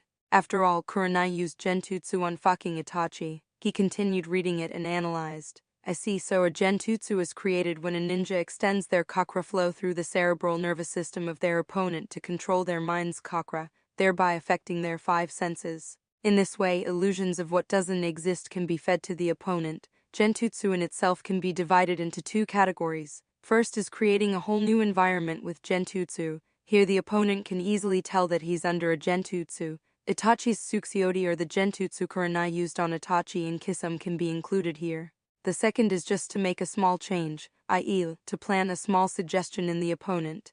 This is harder to detect, but it isn't as strong as the first one. However, when used at the right moment, this is very lethal. The scroll also talked a lot about how to extend their chakra through the opponent's nervous systems and tricks to do it stealthily. It also had a lot of diagrams regarding the cerebral nervous system. He then went to search sections D of the library to see if he could get a basic genjutsu to learn. However, he received a big surprise. There were over 100 genjutsu in just those two sections. He was shocked by it and thought, did they put everything that Yucha and Kurama have here? He sighed at the high amount of reading and analysis he'd have to do. In order to not waste too much time, he just began opening the scrolls on the spot and reading the description and putting them back. It still took him over 4 hours to go through all of them. After reading each and every scroll, he concluded, most of the jutsus here have no combat application. It's just different ways and scenarios of using genjutsu. I guess someone like Itachi or even Kurenai could easily use these after reading it once. Anyways, I don't really have any intention to be a master at genjutsu. With those Uchihas around, it's pretty pointless anyways. I just need to learn ways to counter it in that darkness genjutsu that Hashirama or Tobirama created to counter the Sharingan. Though I guess that one is a B or a ranked genjutsu, so I guess I should learn a couple. Let's go with rank E double vision jutsu and rank D demonic illusion hell viewing jutsu. Double vision makes the opponent see doubles of everything, so it would be useful in putting the opponent under a lot of pressure. And hell viewing is the one which Kakashi used on Sakura. He then read how double vision jutsu is performed. He also read a few scrolls on countering genjutsu, and then followed the usual protocol and reached a mini forest. Genjutsu training couldn't be performed solo. It needed someone to cast the genjutsu on, otherwise its result will be entirely unknown, so he created a shadow clone to practice it. His plan was, I will try to cast a genjutsu on my clone. Once the clone dispels, I'll get all memories of what was experienced by the clone as well as my ability to cast a genjutsu. Also, the clone will try to resist the genjutsu and will try to release it. This way I can train in both casting and countering genjutsu at the same time. To counter genjutsu, a ninja had two ways, the first being to stop his chakra flow and disrupt it, and the second being to inflict pain upon yourself to break out of the genjutsu. Stabbing yourself with a kunai, or biting the tongue or any other means were fine too. Of course, a shadow clone couldn't use the second way. He began by trying to affect his clone's cerebral nervous system with his chakra flow. He recalled all the diagrams he had seen and the ways to affect your opponent's cerebral nervous system with your chakra. It required extremely precise chakra control. He didn't have any success on day one. He kept practicing it, and it took him 16 days to be able to do it. After another 7 days, he was able to successfully use double vision jutsu on his clone. For double vision jutsu, after his chakra invaded his clone's nervous system, he had to affect his vision and double all inputs it received. The main point was to ensure that your chakra output is so low that the enemy doesn't sense it. His clone observed, wow, I can see doubles of everything. 2 of my main body, 2 trees for each one. Even every pebble on the ground and the clouds too have doubled. Apart from that, the ground and sky seems normal. I guess because it is so large I can't make any difference between 1 or 2 of them. But regarding the doubles, I can't see much difference between them. If I hadn't already seen the surroundings, then I would have not noticed most of the things to be doubled. I'd just think that there are more pebbles on the ground, the forests are denser, and that there are more clouds in the sky than normal. I'd of course noticed the peculiarity of seeing 2 main bodies though, so I guess if I am visible to the enemy while casting this genjutsu, the enemy would understand that something is wrong. Similarly, if there are more than 1 opponent, then it'll be identified very quickly too. Apart from this, even though my main body did suppress his chakra as much as he could, since I'm a sensor, I could actually sense his chakra trying to influence me. He then closed his eyes and tried to sense around him. I see, since the genjutsu targeted my vision. Only that was affected. If I try to sense, I only sense 1 main body. so this genjutsu won't work against sensors. The clone then stopped sensing and nodded to Fujin. Fujin took that signal and launched 4 shurikens on the clone. The clone saw them as 8 shurikens and thought, I saw both the main bodies toss 4 shurikens each on me, then flickered around to dodge the shurikens. Fujin then used projectile control jutsu to have those shurikens chase his clone. Since he could see 8 shurikens, it was a bit tougher to dodge them. After half a minute, the clone used Gale Surge Jutsu to disrupt the main body's control over the shurikens. He then used Wind Retrieving Jutsu and pulled 2 shurikens towards himself and caught them with each hand. However, he was only able to catch one, while the other disappeared. The clone then dispelled himself and passed all the memories to Fujin. Fujin analyzed, I see, the jutsu isn't as useful as I thought it'd be. The only use is when an enemy is all by himself, and I hide around him and target him with shurikens. Even that will only work if I get him to an unknown place where he won't observe any difference in his surroundings. Also, it won't work against sensors. One very important piece of information I got is that I can sense an enemy trying to influence me through genjutsu. The question is, did that happen because I am a noob when it comes to genjutsu, or can every sensor sense this passively? If I can, then this will become an excellent way to counter genjutsu. All I have to do is disrupt my chakra before the enemy completes his genjutsu. Of course, there will be limitations for this. I don't think this way would work against Sharingan as it performs genjutsu with only eye contact. However, I could sense genjutsu cast by others easily and disrupt it midway. Who knows, perhaps with practice, it might even counter the Sharingan. He then resumed his practice, only this time his clone would stop and disrupt his chakra after the genjutsu was casted. The clone managed to get it done within a day. On the next day, his clone would attempt to disrupt his chakra as soon as he felt Fujin's chakra invading his nervous system. Surprisingly, that only took a few hours to learn. Happy with the progress, he decided to move on to the next jutsu. Chapter 29, Combat Practice 1. Fujin started to learn Demonic Illusion Hell Viewing Jutsu. This jutsu was more advanced than the previous one. In its simplest form, it affected the opponent's vision and showed him the view that the caster wanted to show him. Alongside that, the caster also had to affect the opponent to trigger fear and dread. This jutsu could be improved by influencing the opponent's sense of smell and hearing too. Fujin recalled the genjutsu that Kakashi casted on Sakura, had Sasuke asking her for help. So I guess he controlled her hearing too. I am not sure if he influenced her sense of smell too. Then he could have added a stench of blood. He began practice for this jutsu. He practiced triggering his clone's fear and dread, and then influencing his sense of sound and smell. It took 7 days to get all these 3 down. He then had to work on creating an illusion, however he hit a roadblock. So what exactly am I afraid of? He thought for a bit. The only thing I fear right now is Danzo forcefully inducting me into root, but even then, it's not something I dread. I guess that's my good luck that I don't have any mental demons. He thought more and then it finally clicked him. He casted the genjutsu on his clone. His clone allowed the genjutsu to be cast. Nothing happened for a few seconds. But then the clone saw something. There was a small black dot over the horizon, and it kept getting bigger. He soon noticed what it was and thought, fucking tailed beast bomb. As soon as he saw it, he felt fear and dread. However, having experienced it for a few days, he understood that Fujin had triggered his fear and dread. The tailed beast bomb hit him and the illusion was over. The clone then dispelled himself to pass the memories back to Fujin. Fujin thought, that went well. I guess right now my biggest fear is dying like a cannon fodder, without being able to do anything about it. He then thought a bit more about the illusion. The illusion was pretty well. However, the shape of the tailed beast bomb was unstable. That has to be improved. Also, the ending was abrupt. While a weaker opponent, like Sakura, might fall unconscious, a hardened ninja would definitely not be unconscious after the illusion, so perhaps it could be expanded further to give me more time to deliver a killing blow. Perhaps after the explosion, I could induce the smell of soil and blood, and maybe show the opponent an image of his own dead body, make them think they died and are now a soul or a ghost for a few seconds. He continued working on improving his illusion. It took a week for him to be satisfied with the illusion he created. After he had learnt those 2 genjutsu, less than 3 months were left for final exams. Fujin was progressing very well on all parameters. However, there was one important aspect that he hadn't focused on yet. He thought, alright, everything's going well. My chakra level is already on par with the weaker academy teachers. My ninjutsu and taijutsu too have probably surpassed genin level. Fuinjutsu is going well. I should be done with the current scroll in another 6 months. In Kenjutsu, basics have been learnt well and chakra flow has become much smoother. I can easily cut through a tree with my sword.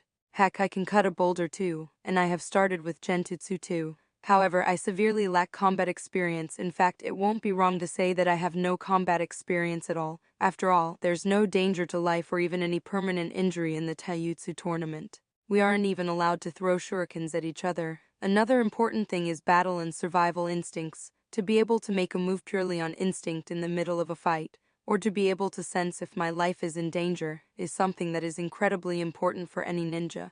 Otherwise, just a sneak attack with a shuriken is enough to kill anyone. Luckily, my instincts are much stronger due to me being a sensor, however it ain't enough, so over the next 3 months, I need to spar frequently with my shadow clone. He thought a bit more and decided. To start with, let's use wooden weapons. After I'm comfortable with it, I can move on to real ones. On the next Saturday, he went to a mini forest. After confirming no one was around, he made a clone and decided to spar. Both he and his clone were armed with 24 wooden shurikens, 6 wooden kunai and 2 wooden swords. They stood face to face 10 meters apart. Fujin picked up a pebble and tossed it into the air. The pebble hitting the ground was the signal to start the fight. Since the clone was made after all the planning was done, there was no need for any dialogue. As soon as the pebble hit the ground, both Fujin and his clone jumped backwards and launched great breakthrough jutsu. The jutsus clashed with each other, creating a lot of sharp winds that broke a lot of branches. After launching the jutsu, both flickered away to stay out of the range of the jutsu. Once the winds started dying down, Fujin and his clone started observing the patterns within the winds. Fujin soon spotted an opportunity and thought there. Quickly, he threw 3 shurikens in the winds. Due to the flow of the winds, they changed direction and were headed straight to the clone. The clone noticed that and flickered 50 meters to his left. Fujin noticed the clone flickering and observed properly that direction and tossed another 3 shurikens out. Next, he performed projectile control jutsu and controlled all 6 of his shurikens to target his clone. Looking at the 6 shurikens heading at him, the clone kept using body flicker to dodge and waited for the right moment. It soon came and the clone prepared 2 spheres of wind and instantly launched wind explosion jutsu. The twin explosions destroyed 3 shurikens and threw 2 out of Fujin's control. However, Fujin directed the remaining shuriken on his clone, not allowing his clone any rest. The clone looked at the last shuriken and thought, trying to block it will be risky if he makes a sudden change in direction. I need a distraction. The clone moved backwards and slammed his hands on the ground and brought a rock shield up. Fujin changed the direction of the shuriken to curve around the boulder, but there was nothing behind there. He thought, damn, did he substitute or go underground? And flickered on a branch of nearby trees. He then fully activated his sensor mode and focused underground and sensed his clone. He thought, alright, just gotta wait till he surfaces, and prepared a wind sphere in each hand. The clone underground was heading straight up to Fujin to make a sneak attack. However, he sensed himself being sensed by Fujin and also the chakra build-up for wind explosion jutsu. Damn, can't launch an attack now. I need to get out of the ground. My speed underground is much slower. But I don't think I can dodge his wind explosion jutsu. The analysis was done within fractions of a second and the clone decided to leave the ground directly. Fujin, sensing his clone, flickered close to where his clone would surface. As soon as the clone's head popped out, Fujin launched both the spheres and started preparing more. The clone, whose head was barely above the ground, thought as expected and created a rock shield that he had already prepared. He had put much higher chakra into the rock shield, due to which the shield was much larger and sturdier. The wind spheres clashed with the rock shield and exploded. The winds eroded the surface of the shield, but couldn't break through it. As soon as he saw the rock shield appearing from the ground, Fujin, who had already prepared 2 more wind spheres, flickered to get a better shot at the clone. Even before the rock shield was entirely erected, he was already adjacent to his clone and only around 10 meters away from him. The clone couldn't see Fujin flickering due to the rock shield. However, on seeing that he was so close to himself, he fired a couple shurikens on Fujin. Fujin saw the 2 shurikens shooting towards himself and thought, I don't want to engage them, and sent a wind sphere to counter them and launched the second one on the clone.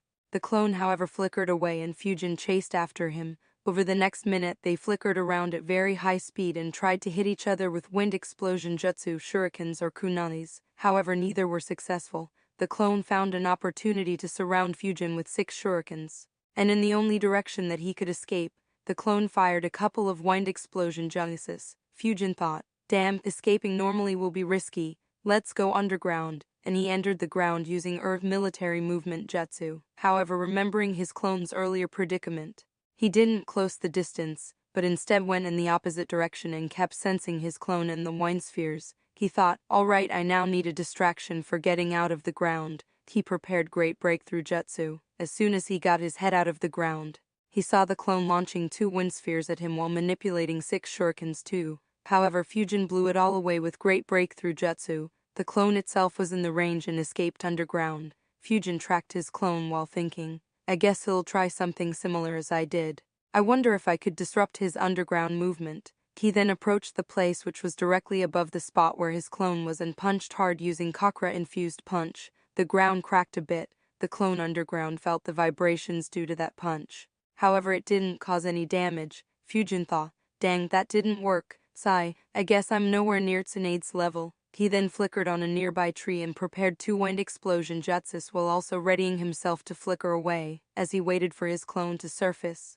He thought, I really need to learn a way to force someone out of the ground. The ones I can think of are that jutsu which Onoki's son used and maybe flooding the ground with water to restrict access to air. The clone on the other hand too was planning. That was close. If I was stronger then that punch could have dispelled me. So what do I do now? I can sense my main body has prepared wind explosion jutsus and is waiting for me to pop out. I don't think that the rock shield will work very well this time. He was still noticing when he felt something.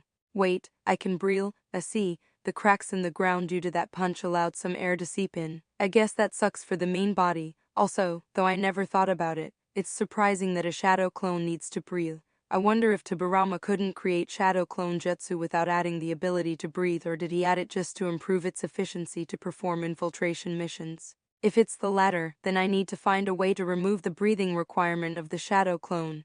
That way shadow clones could stay underground for hours. Anyways, now that I don't have any time pressure, I'll just wait here till I can come up with something good.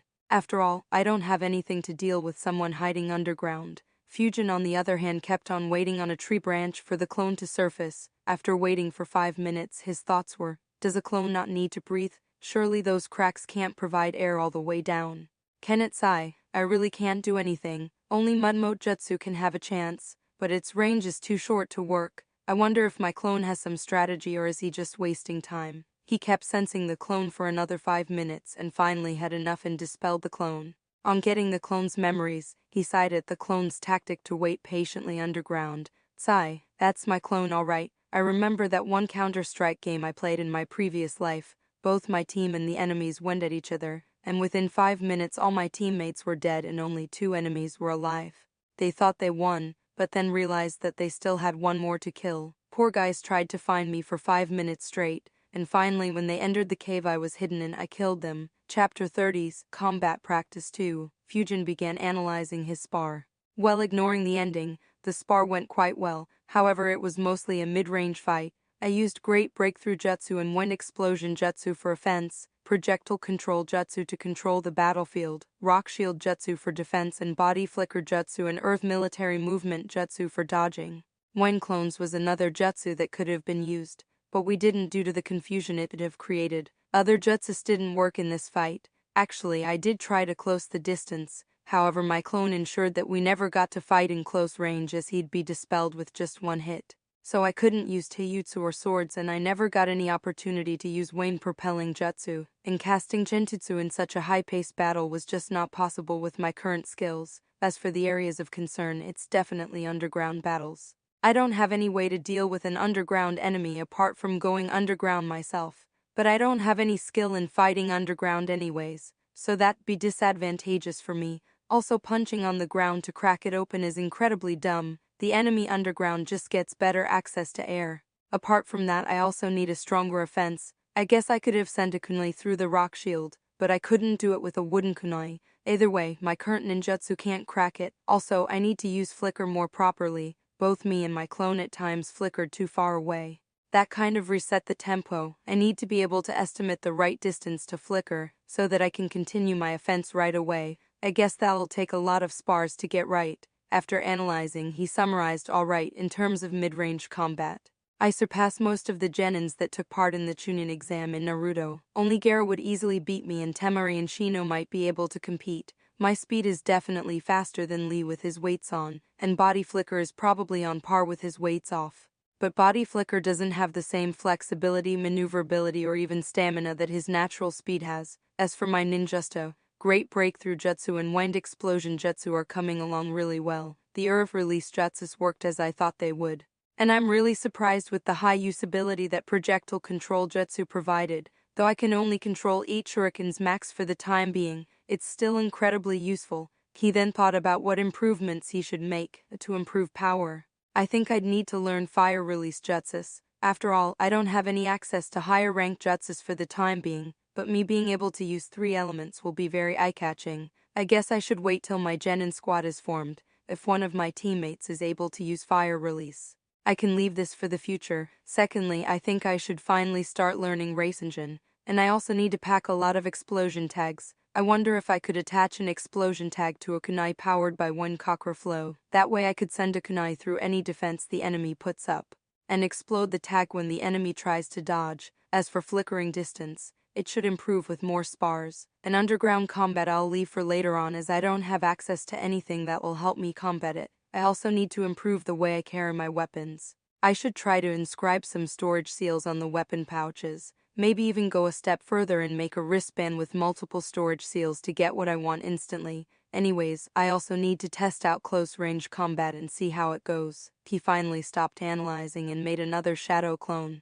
This time the rules were to fight in close range, so Great Breakthrough and Breakthrough Jutsus weren't allowed, and staying underground for more than a few seconds also wasn't allowed. Flickering was restricted to 10 meters. Both Fujin and his clone stood 20 meters apart, and Fujin tossed a pebble in the air. As soon as the pebble hit the ground, Fujin rushed towards his clone. However, his clone quickly prepared and launched a wind explosion jutsu. Fujin sidestepped the wind sphere and continued moving towards the clone.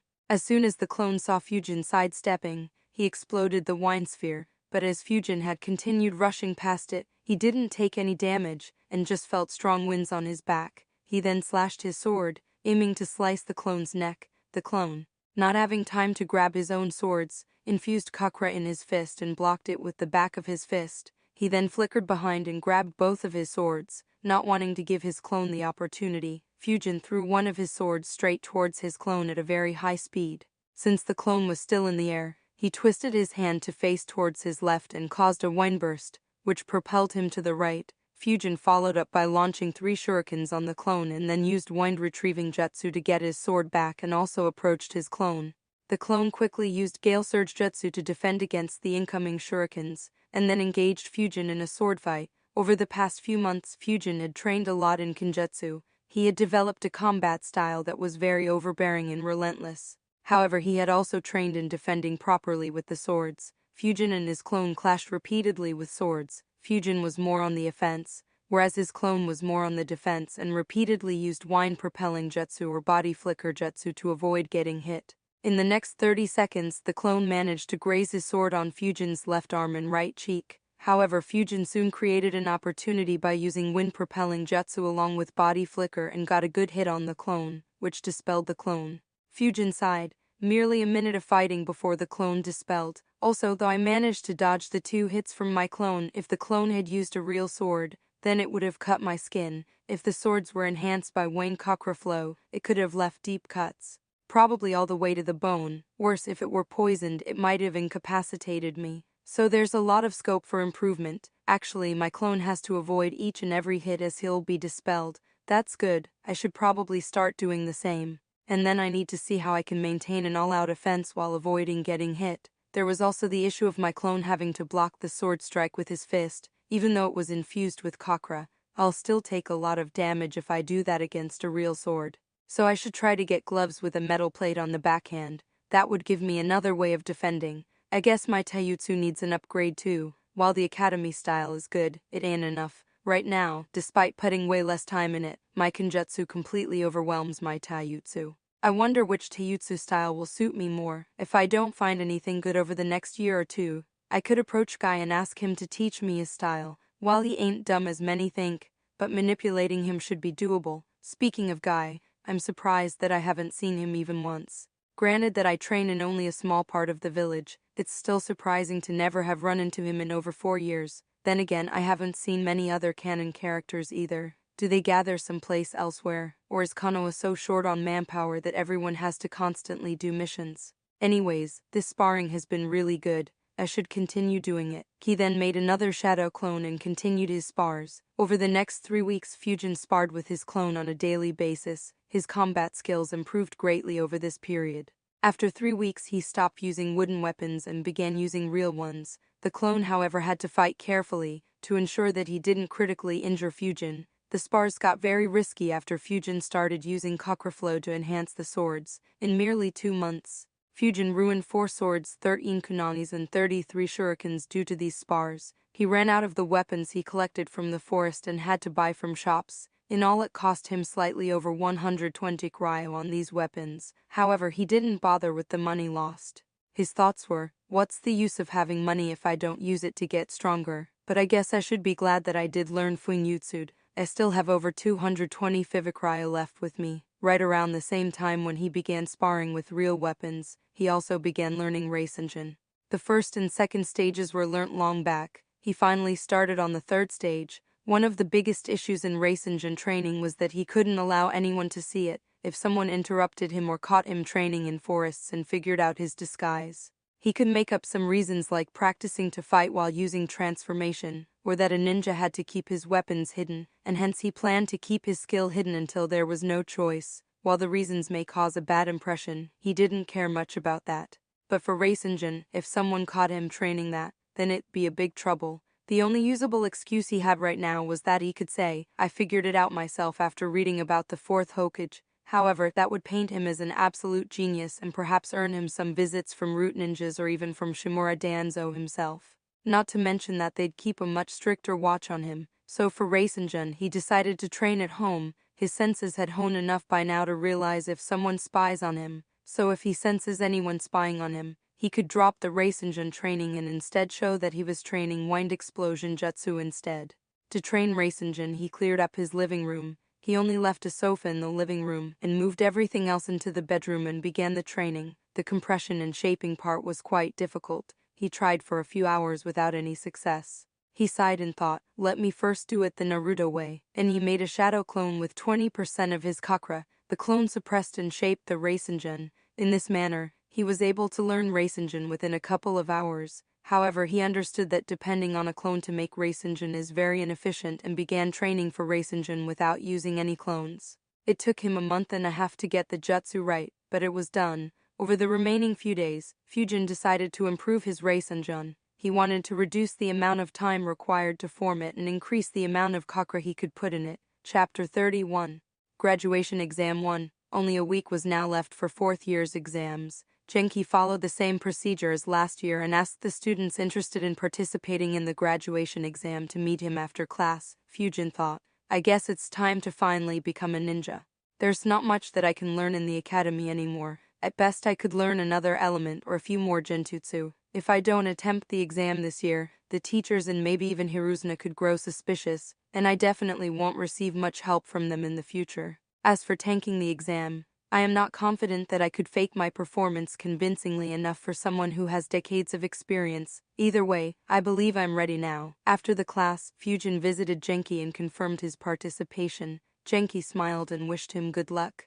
With just a week left for the exams, Fujin started to focus on the syllabus for written exams. The syllabus was actually quite surprising. He recalled back when Genki started teaching this in the academy. He was teaching Trigonometer. Fujin's first thoughts when he saw that was, Trigo for fucking 9-year-old kids. What's next? Differentiation and integration. As annoyed as he was by it, he was extremely surprised when Hana was able to solve them perfectly. He mentally screamed, how the fuck can 9-year-old kids learn Trigo so easily?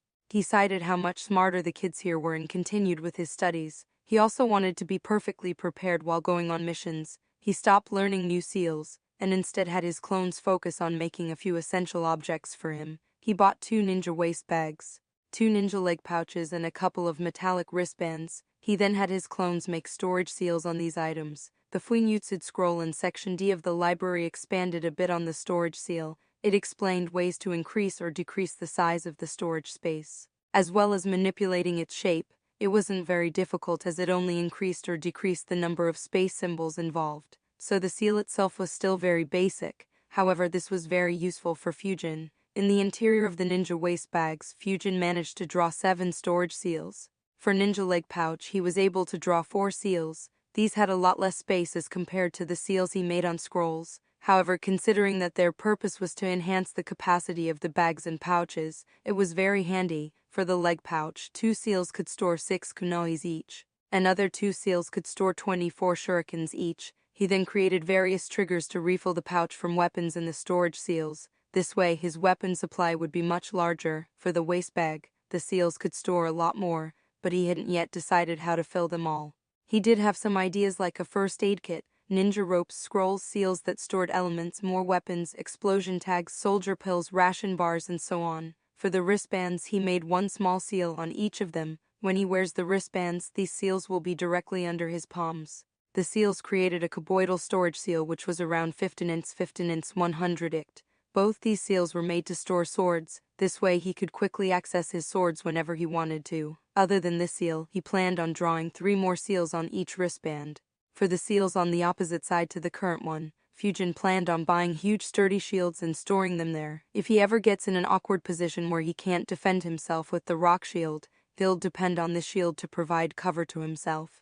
However, since he wasn't sure about the size of shield he'd buy, he didn't draw that seal. Other than these 2, he planned on inscribing 2 more storage seals on the wristband, but for now he didn't have any idea what to store in there, so he left it for the future. On the day before the exam, Fujin, under a disguise, bought a lot of weapons. He bought 96 shurikens and 24 kunois to fill both the leg pouches. He also bought 12 explosion tags to attach them to 6 kunois in each of the pouches. In all it cost 60 Fivik Ryo. He bargained and got them for 50 Fivik Ryo under the false promise of buying again in the future. Next day the final exam began. Since he intended to pass and wanted to be rank 1, he aced the written exam. He was sure that he'd score full. With the absence of Teru, Nobu, and Yori, he also did the best in the shuriken throwing competition. In taijutsu, he still ranked 2 behind Hoka. While in the ninjutsu exam, he made sure to perform only as good as Hana. There wasn't any chakra control exercise in the exam, but Fujin wasn't very surprised as nearly everyone in his class had very good chakra control and could do both tree climbing and water walking, as Genki had held a lot of sessions on it this year. The exam also tested the students on the various basic skills that were taught in the previous year. Fujin again ensured that he'd be ranked near the top in this exam. After the results were out, Fujin ranked 1st, Hana ranked 2nd, and Hoka surprisingly ranked 5th. He had improved his written exam scores a lot to be able to get such a high rank. A week later, the graduation exam was conducted. Fujin noticed that there were students from 3 different batches: his own, his senior batch, and the batch 1 year junior to him. 23 students from his class were participating. Unknown to Fujin, the exam was held by Naruto. He looked at the list of students participating. There were 68 participants from the 5th year, 35 from the 4th year, and 8 from the 3rd year. He sighed, thinking what a drag this exam would be, and instructed to begin the exam. The first exam was a written test.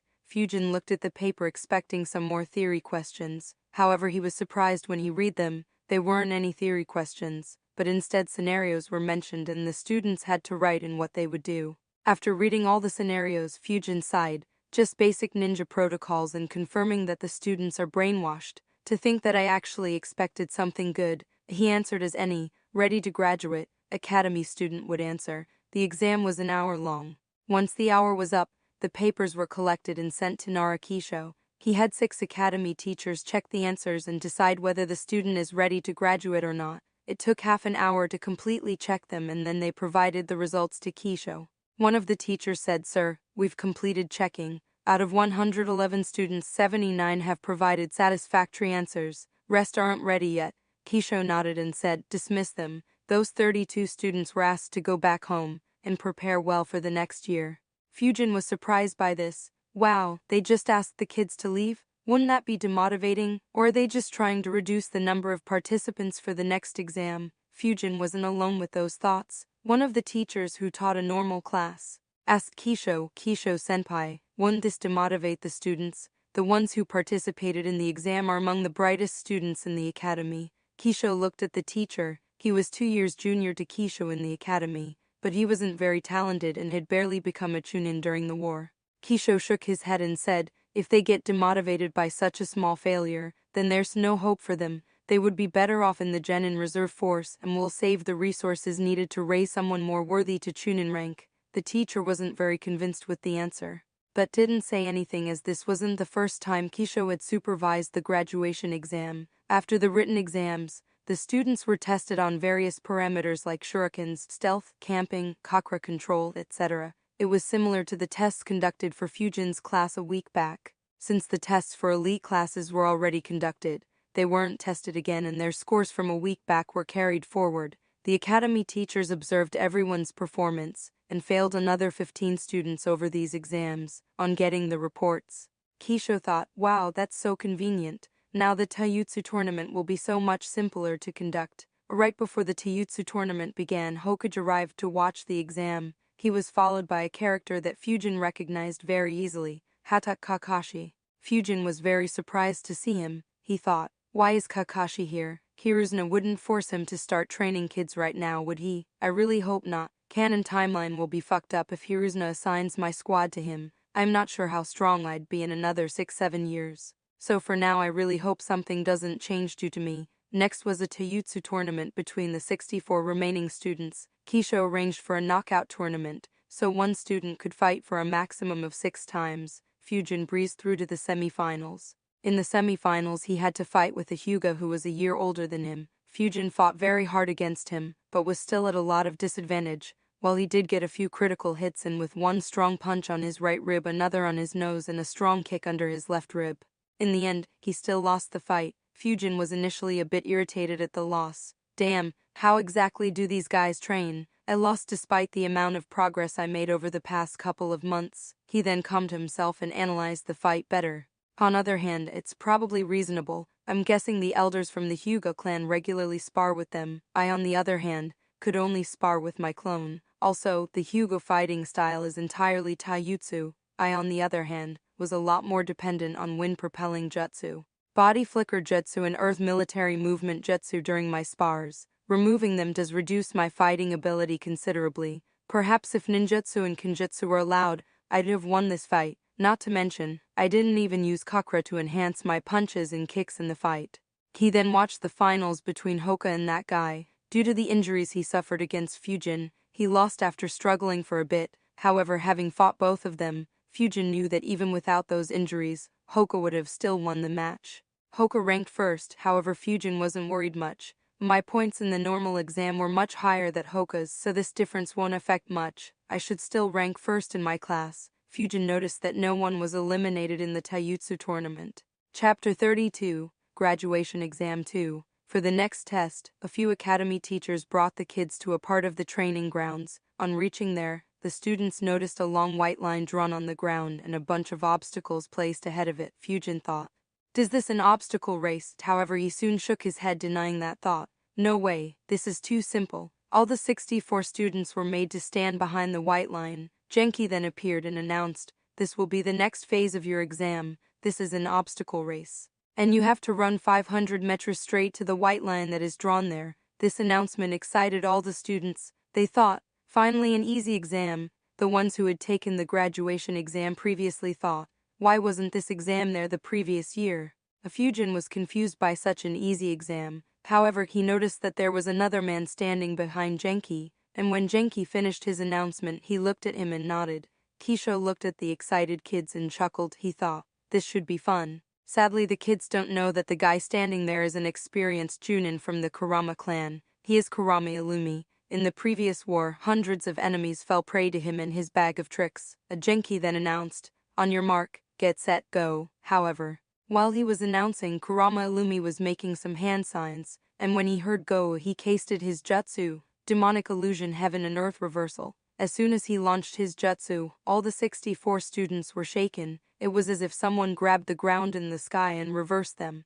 The gravity felt upside down. Most of the students were incredibly frightened and tightly hugged the ground underneath them. There were only 4 exceptions. A young girl from the 3rd year who was from the Ucha clan. She activated her Sharingan as soon as she felt the changes. 2 students from the 5th year who were from the Kurama clan and aware of this jutsu, and Fujin, who kept an eye on Illumi and saw him performing the hand signs. He also felt someone trying to influence his nervous system, which let him know that it was a genjutsu. He was planning to disrupt the genjutsu. However, when he noticed that others were being affected too, He didn't disrupt it so as to not attract any attention. Even though Fujin noticed the genjutsu, he was extremely impressed at the guy's ability to cast a genjutsu on 64 students at the same time. Kurama Illumi smirked, looking at the reactions of all the students. He had used rank B genjutsu on them. He had used this genjutsu many times to disrupt his enemies, enough for his allies to kill them in the Third Great Ninja War. Kisho observed the students attentively.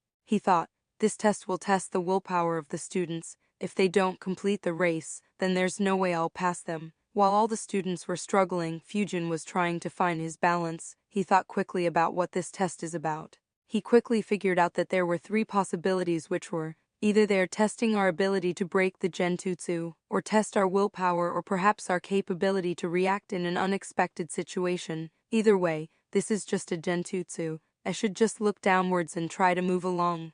If others break the genjutsu, I'll do so too. With those thoughts, he took his first step. Apart from him, only the 2 students from the Kurama clan were moving. Soon a few others took their first step. The girl from the Ucha clan resisted the genjutsu, and after 15 seconds was able to break through it. She then ran the obstacle race with absolute ease. Fujin sensed someone moving along at a very rapid speed and observed the girl. He was incredibly surprised. Sharing in at this young age, he continued his race. After the first few steps, he tried jogging along the race. The other students too slowly managed to get a hang of the conditions and increased their speed. Fujin ranked 4th in the test. In all, only 41 students passed. Of the remaining 23, a few fell unconscious, and many didn't dare to take even a single step. Kisho dismissed them and asked them to leave. Immediately after the test, the ninjutsu test was started. Kisho's thoughts were, the previous genjutsu would have shaken these kids, so they won't be at their full potential while performing the ninjutsu. Which is how it should be, as they won't get normal conditions to perform ninjutsu in a real fight. 6 academy teachers observed 1 student each. To improve the effect of the previous test, Kisho arranged the tests in such a manner that the ones who completed the previous test last had to attempt the ninjutsu exam first. The requirement to pass the ninjutsu exam was pretty lax, just the 3 basic ninjutsu and any 1 other ninjutsu. Though the kids in the start struggled a bit, they didn't have any issue in completing the minimum requirements. What surprised Fujin, though, is that 16 students displayed Fire Release 1 jutsu, and another 7 displayed Fire Release 2 jutsu. Fujin's thoughts were, land of fire indeed. Most probably all of them have fire affinity, also seeing how everyone has practiced it. I guess most of Konoha's Junins with fire affinity can use the most advanced form of this jutsu. Considering that, I guess all the other villages should have their own counters for this jutsu, but since they are still asking the kids to focus on this jutsu, I suppose it still is very useful. Apart from it, the majority of the kids displayed the jutsus their clan specialized in. When Fujin's turn came, he performed the 3 basic ninjutsu, then performed Wind Clone Jutsu and created 8 clones. He then showed his Wind Explosion Jutsu and finally displayed Great Breakthrough Jutsu.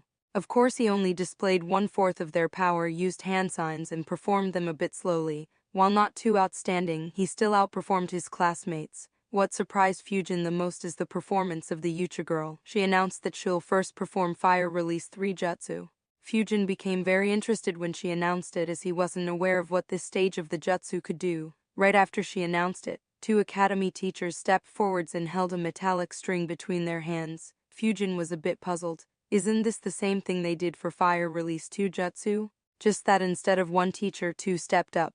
After making the hand signs, she raised both her arms and pointed her index and middle finger out. Heat rays were released from both her fingers from both hands, and in a few seconds they cut both the metallic strings.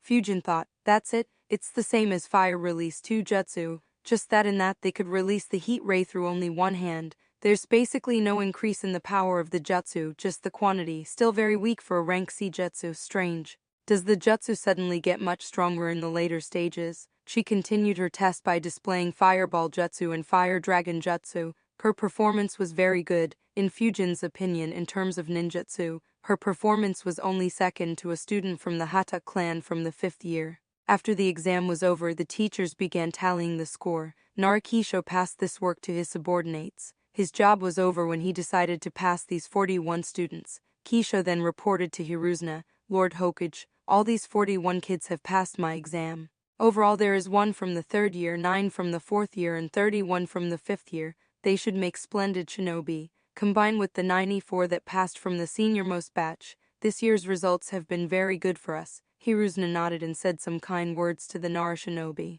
After tallying the scores, they were displayed for all the students to see. Fujin was still ranked first in his class. He was followed by Hana and then Hoka, whose rank increased due to superior performance in the graduation exam. After that, all the 41 students were gathered before Hiruzna.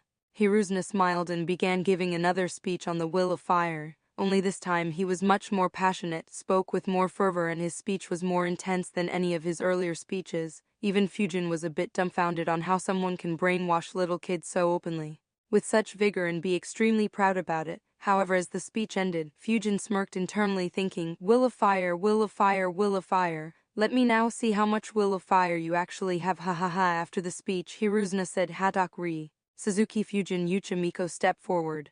All the 3 kids stepped forward and stood in front of Hiruzna. He said, all 3 of you have worked very hard and performed splendidly. Speak. What reward would you like for your performance? As soon as he said that, Hadak-ri stepped forward. It was seen as rude by many, including Fujin and Miko. While Fujin didn't mind it, Miko did pout. However, Ri's next words made everyone understand why he stepped so hurriedly. He said, Lord Hokage, my mother is very sick and the doctors we visited couldn't cure her.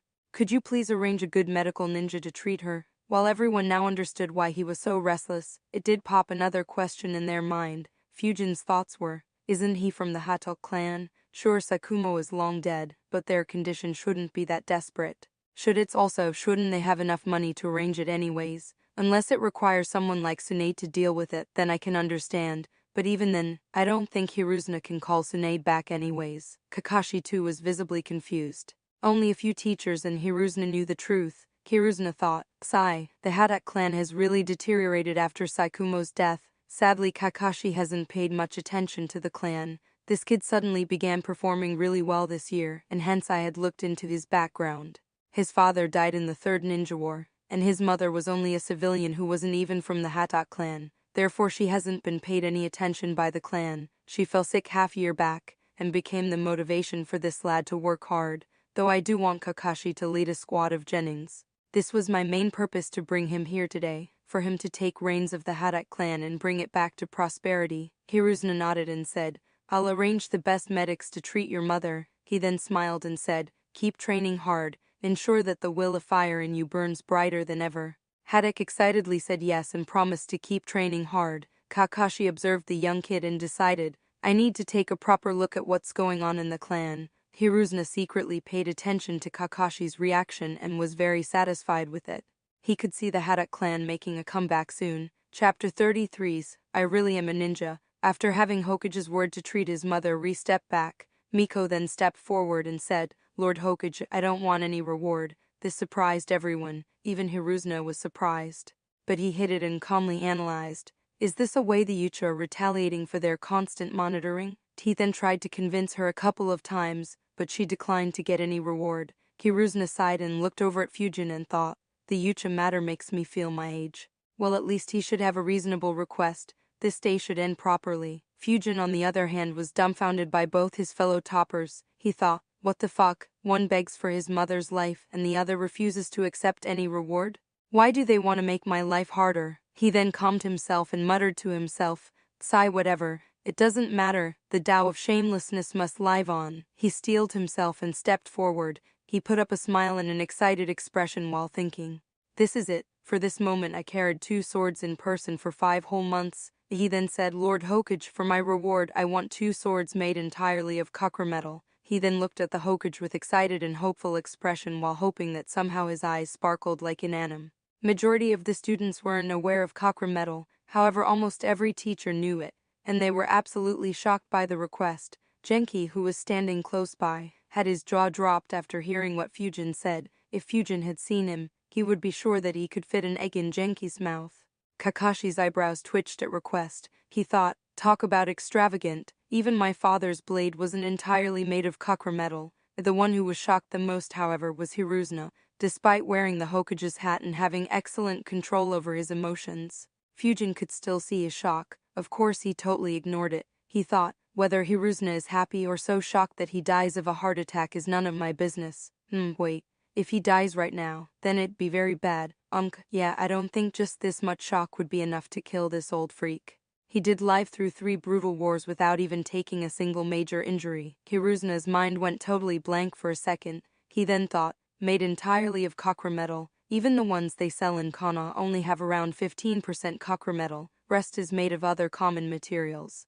The last time someone made a sword entirely of copper metal was when Sensei commissioned to cast that sword, and it cost well over 100 million ryo to make that sword. Of course, this kid is probably not aware of that fact, and I could fool him, but that's still worth tens of millions of ryo. He then looked at Genki to see if he knew what's going on. However, he was clearly shocked too. In fact, he didn't even notice the Hokage looking at him. Hiruzna thought, now what to do? I can't directly say no. That would be too demotivating. Also, it won't look good for me to deny him. If I do, I'm 100% sure that Danzo will spread rumors saying that the Hokage lies to academy students. Hiruzna thought hard for another few seconds and came up with a reasonable excuse. Seeing that Hiruzna was ready to talk, Kakashi noticed and chuckled internally. It took Lord Hokage 13 seconds to answer. That kid sure is something. Hiruzna finally sighed and said, sadly I can't give you what you want because no one makes swords made entirely of copper metal. Fujin was unaware of the fact that copper blades weren't entirely made of copper metal and thought that Hiruzna is just making an excuse. He showed a dejected expression and said, a couple of tanto made of copper metal then. Kakashi's eyebrows twitched again at Fujin's new request. He did struggle to keep his laughter in after seeing Hiruzna's expression. Genki, on the other hand, was even more shocked. Hiruzna replied again sadly, even they aren't made entirely of copper metal. Fujin was almost pissed at hearing that reply, but he calmed himself and thought about what Hiruzna had said. A few words stuck in his mind. Aren't made entirely of copper metal.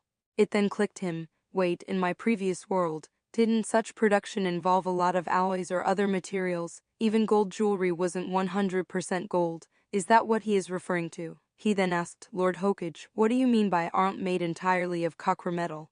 Do they only put a little bit of copper metal and then something else in the sword? Hiruzna nodded nervously, not liking where the conversation was headed to. Fujin then excitedly began saying, Lord Hokage unk. However, he was cut by Hiruzna. He asked, Fujin, can you tell me why exactly do you want a sword made of copper metal? While asking this question, he was desperately thinking, I need to change topic fast. Can't let him continue talking about this. Fujin, upset at being cut, said, I was told that they assist in chakra flow. I like using swords, and want to be better at it by using chakra flow. Hiruzna narrowed his eyes and asked, how do you know about chakra flow? Fujin did get a hint that Hiruzna was aiming to change the topic, however he wasn't much concerned. He could always innocently get back to the topic. Hiruzna might be 100 times better at negotiating, however being a 10-year-old kid had a lot of advantages. He answered without any hesitation, Michi-sensei. Hiruzna then looked over begrudgingly at Michi, who was at the sides. He thought, that's it, I'm assigning him a weak genin squad and will make him do nothing apart from D-rank missions for half a year. We have pretty much recovered from our losses, so loss of 1 chunin won't be felt. He then explained very kindly to Fujin, you don't need swords made of copper metal to use copper flow. You can use them on normal swords too, however they break if you do. Fujin thought, yeah I know, get to the point. Hiruzna continued, there are actually special swords that are made to aid copper flow in the land of iron. Many samurai use those swords. As for copper metal, it's a bit problematic and could get you in trouble.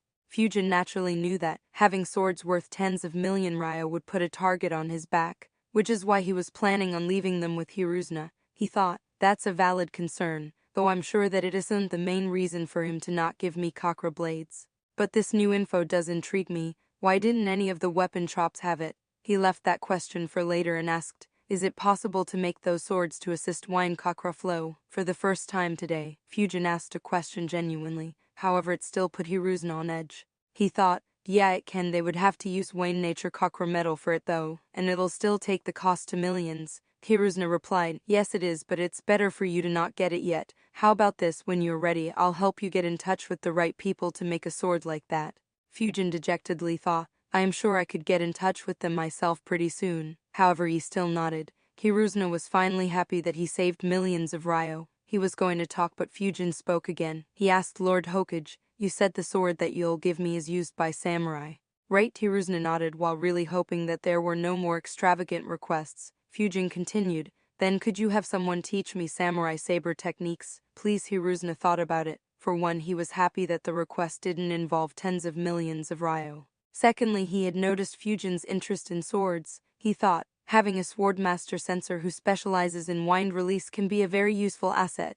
Though we can't teach samurai saber techniques liberally, teaching it to a few kids is acceptable. He nodded and said, "All right, I'll assign you a teacher for it." Fujin then politely thanked him and stepped backwards while secretly thinking, being an innocent little kid has a lot of advantages, though I don't think I can ever beat Hiruzuna again in negotiations. That old monkey has the experience of negotiating after 3 great ninja wars, and the ones he negotiated with were 100 times more unreasonable than me. Looking at Fujin stepping back, Hiruzuna released a sigh of relief. He then congratulated everyone and left quickly. While leaving, he decided that this would be the last year he'd give out rewards to the topper. After Hiruzuna left, many teachers awkwardly stared at Fujin, however he just ignored them and pretended to not notice any of their stares. After Hiruzuna left, all the respective class teachers handed the headbands to their students and praised them for graduating early. They were asked to visit the academy after 3 days. On getting the headband, Fujin put it on. His first words after that moment were, "Wow, I really am a ninja now." Chapter 34, Analysis and Planning. Fujin sat down in a meditative posture in his living room.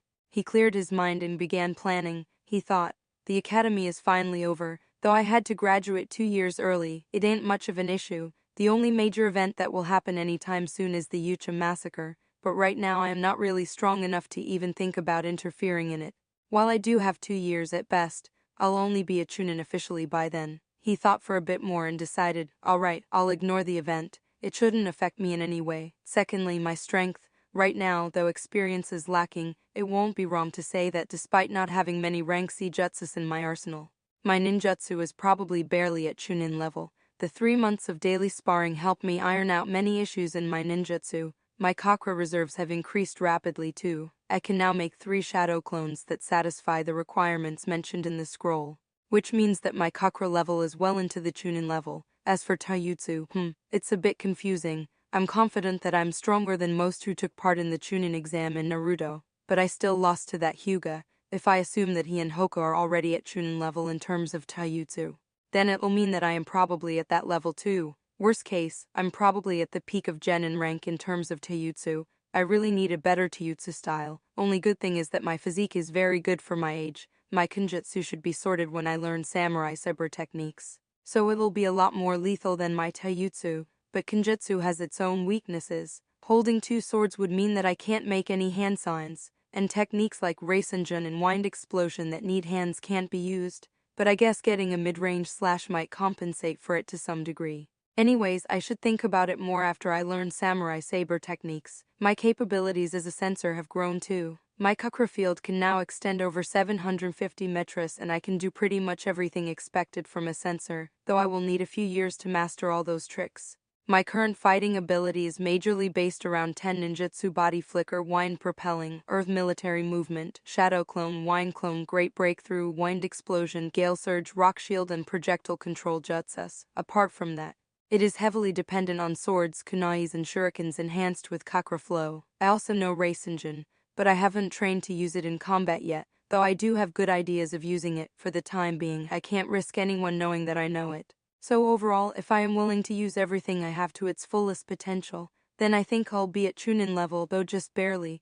I'll probably be able to beat the likes of Iruka and Mizuki, but against someone stronger like Genki or even Michi, my only option would be to run away. Speaking of escaping, with my wind and shadow clones, along with body flicker jutsu and earth military movement jutsu and my ability to hide my chakra, escaping from an elite chunin might actually be possible, unless it is someone specialized in tracking. It shouldn't be an issue. In fact, if anyone asked me what my best skill right now is, my answer would definitely be the art of escaping. As for what to do next, I need to go through Section C of the library. I have to learn the Rank C wind release jutsus. If any Rank C earth release jutsu is handy, then I need to learn it too. Apart from that, I will need to learn 1 Rank C genjutsu and complete the current Fuinjutsu scroll and move on to the next one. He concluded, that much should be enough. After that I could work on improving the jutsus I know.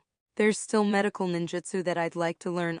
Sigh, I have my plate full. I'll check it sometime later. Satisfied with his immediate plans, he decided to start making long-term plans. He thought, now that I have spent almost half a decade here, I have a much better idea about this world. At the rate my physique and chakra has been growing, I'm positive that I'll reach Junin level, and if the section of the library has good jutsus, then becoming an elite Junin shouldn't be an issue too. But how do I step beyond elite Junin and be as strong as Cage's? He thought long and hard about this. After half an hour he concluded, probably the easiest way I have is to learn Sage Mode. The second way is learning the 8 inner gates. However, I'll have to create a very good relationship with Guy for him to teach me that. Not to mention, I'm not sure if merely hard work will be enough to learn it. The third way would be to somehow get the Impure World Resurrection Jutsu and create my own army of Renkai and Renka's dead ninjas. The fourth way would be to get in Master Flying Thunder God Jutsu. The fifth way would be to invent my own Renkai and higher jutsus. Combined with high speed, enhanced strength, and swordplay, it might be enough to reach that level. Another option could be to become a Jin Wekarek. However, that will put Akatsuki on my ass. Not something I think I want, though if I'm strong enough, I could still take that risk. Getting a few strong summons would help too. After concluding, he sighed, thinking, even the easiest way is crazy difficult to achieve. I really wonder if I'd be able to reach that level. However, just then, Fujin was struck with a crazy idea. He thought, that's right, I can explore that option. However, can that really be done? He analyzed for a few minutes and paused. I can't say for sure, but if I am able to pull it off, I will get the means to become incredibly strong. Not to mention, I know exactly when I'll have the right opportunity to get the resources needed for it. He thought a bit more to analyze everything he could and decided, all right, I should definitely work towards achieving that. If it works, then entering Cage level won't be an issue. Even if it doesn't, the work done for it won't exactly be a waste. The idea lifted his spirits. With not much time left in the day, he decided to have his dinner and meditate before going to bed. Chapter 35, Genin Squad. The next couple of days were very hectic for Hiruzuna. Grouping the fresh Genins and assigning them their sensei involved a lot of paperwork and analysis. A lot of discussion had to be done with the academy teachers as well as with the decided sensei. He first started by forming teams of 3, he thought. In all, 135 students became Genin this year. Over 200 from 6th year failed, and they will be added to the Genin reserve forces. As for the ones that passed this year, the 94 from the 6th year don't have much hope. We had already graduated the talented people from their year earlier. Even if just a quarter of them became Chunin, then that will be enough, so I will just assign Chunins to guide them. As for the 41 who graduated early, all have good potential. They all should at least become Chunin, and around half have the potential to become a special Junin, so I'll have to arrange 14 Junin Sensei for them. Even though Konoha's numbers have almost recovered, we are still weaker than before the Third Great Ninja War when it comes to high-end power, so we need to train all 41 of them with the intention of raising them to Junin rank, even if not everyone becomes a special Junins. Becoming an elite Junin will be sufficient. As for becoming Junin, it's hard to say. I'm confident that Uchimiko will become a Junin, just like Sinuiteru from the previous year. Just like him, she has the potential to become an elite Junin, but I can't comment on the others. Sigh, I hope that we get at least 10-12 Junin from this batch. The QB attack killed a lot of our Junins. He then called the academy teachers to begin forming the teams and got busy with the required paperwork. After the academy teachers prepared a rough draft. However, there were a few disagreements like every year. They approached the Hokage to discuss it. Hiruzuna said, so which are the top teams you formed? Genki replied immediately, according to their performance. Hatakuri, Uchimiko, Suzuki Fujin, Hyuga Hoka and Hyuga Hana show the highest potential. However, Ri's performance was high due to his conditions back home. Now that his mother has been treated, we can't be sure if he'll train with the same gusto. Then the two Hyuga can't be on the same team, so I propose forming a team of Uchimiko, Suzuki Fujin and Hyuga Hoka.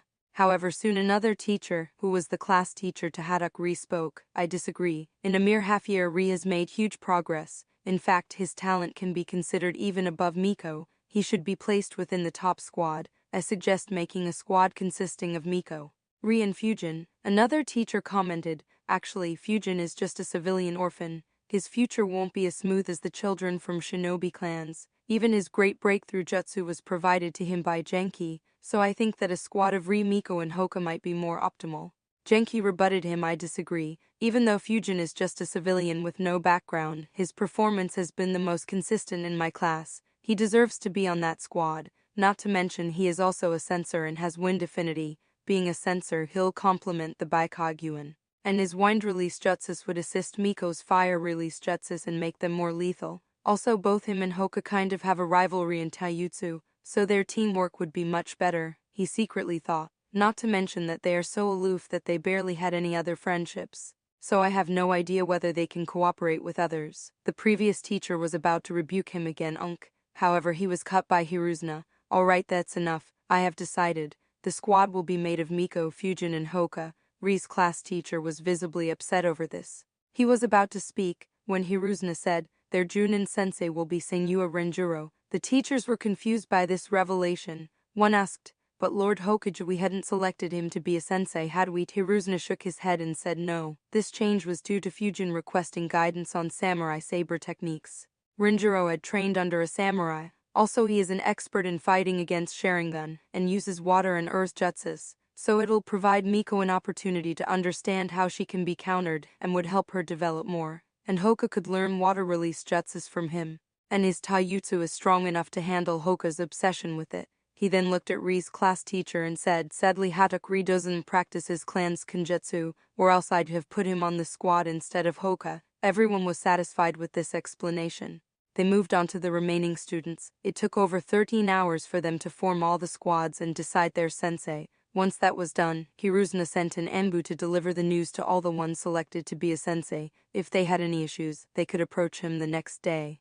The next day, many approached Hiruzuna to meet him. At noon, Renjuro visited him. On entering, he greeted Hiruzuna and said, old man, I didn't agree to become a sensei to snorty little brats. Besides, I have already raised one genin squad. Renjuro was a bit close to him while growing up, which is why Hiruzuna didn't mind his words. Hiruzuna looked at Renjuro. He was dressed casually and hence Hiruzuna could see all the scars on his face and arms that he had gotten over his career. Hiruzuna sighed and said, you've been doing missions almost non-stop since the end of the war.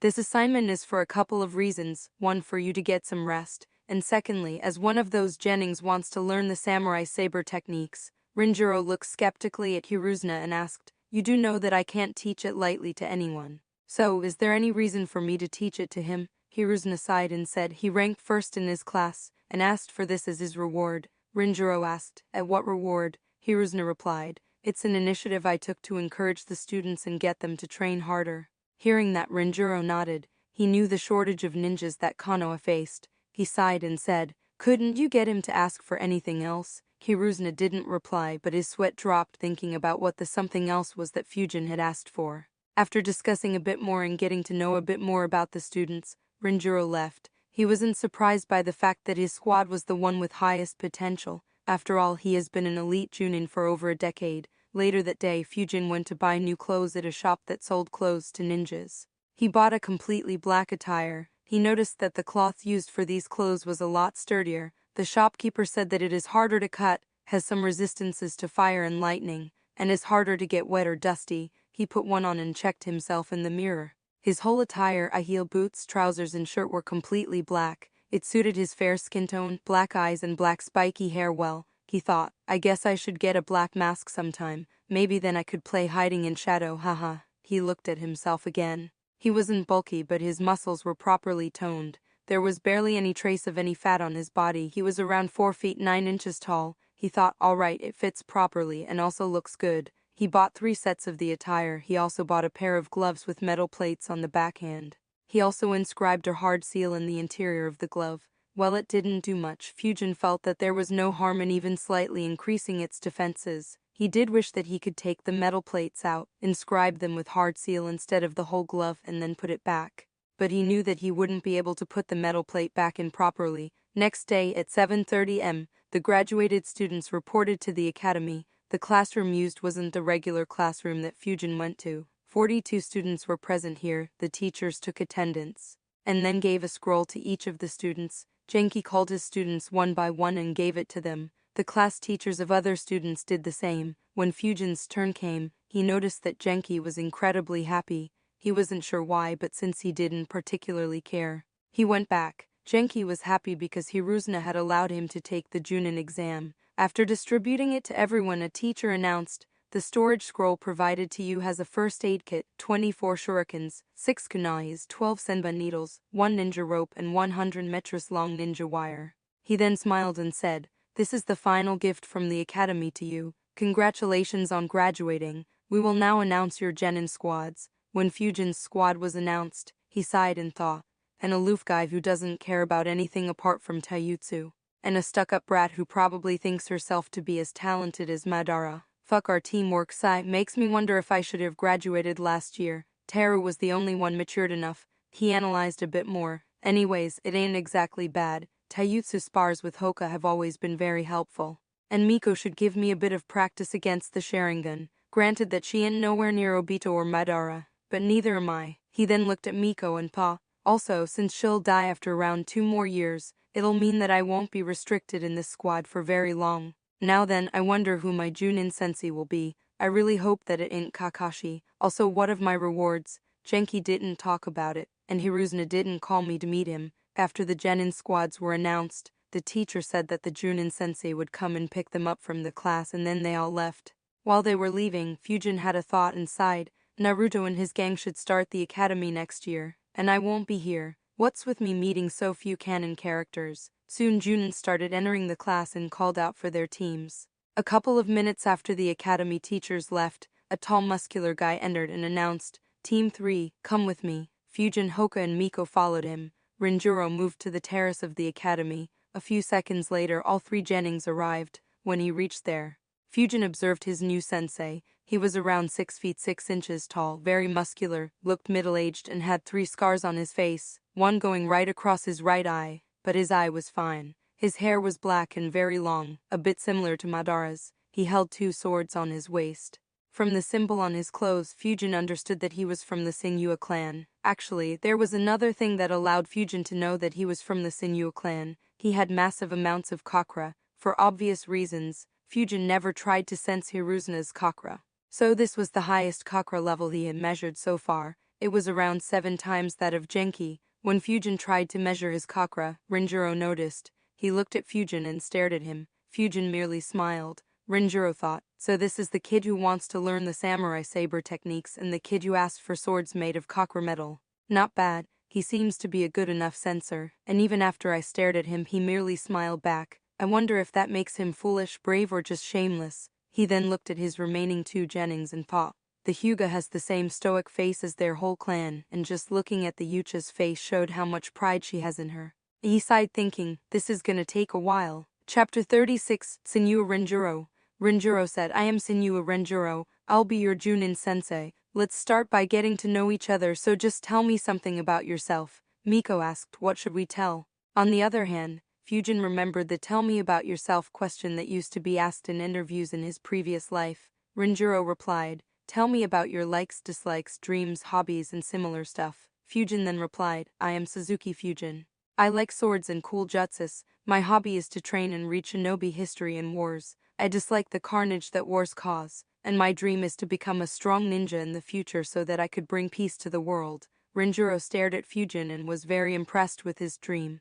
Of course, if he knew Fujin's real thoughts, he might have vomited blood. After looking at an impressed Renjiro, Fujin thought, yup, that's exactly what Konoha higher-ups would like to hear. I couldn't care less about world peace, but saying that is what will get me in the good books of these guys and could provide me with the opportunity to learn Flying Thunder God Jutsu. And also make Hiruzuna protect me in case Danzo tries to recruit me. Either way, it's not like I can do anything about world peace right now, so why not just say it? Rinjiro then looked at Miko. She said, I am Yucha Miko. I like cats. I dislike anyone treating me like a small child.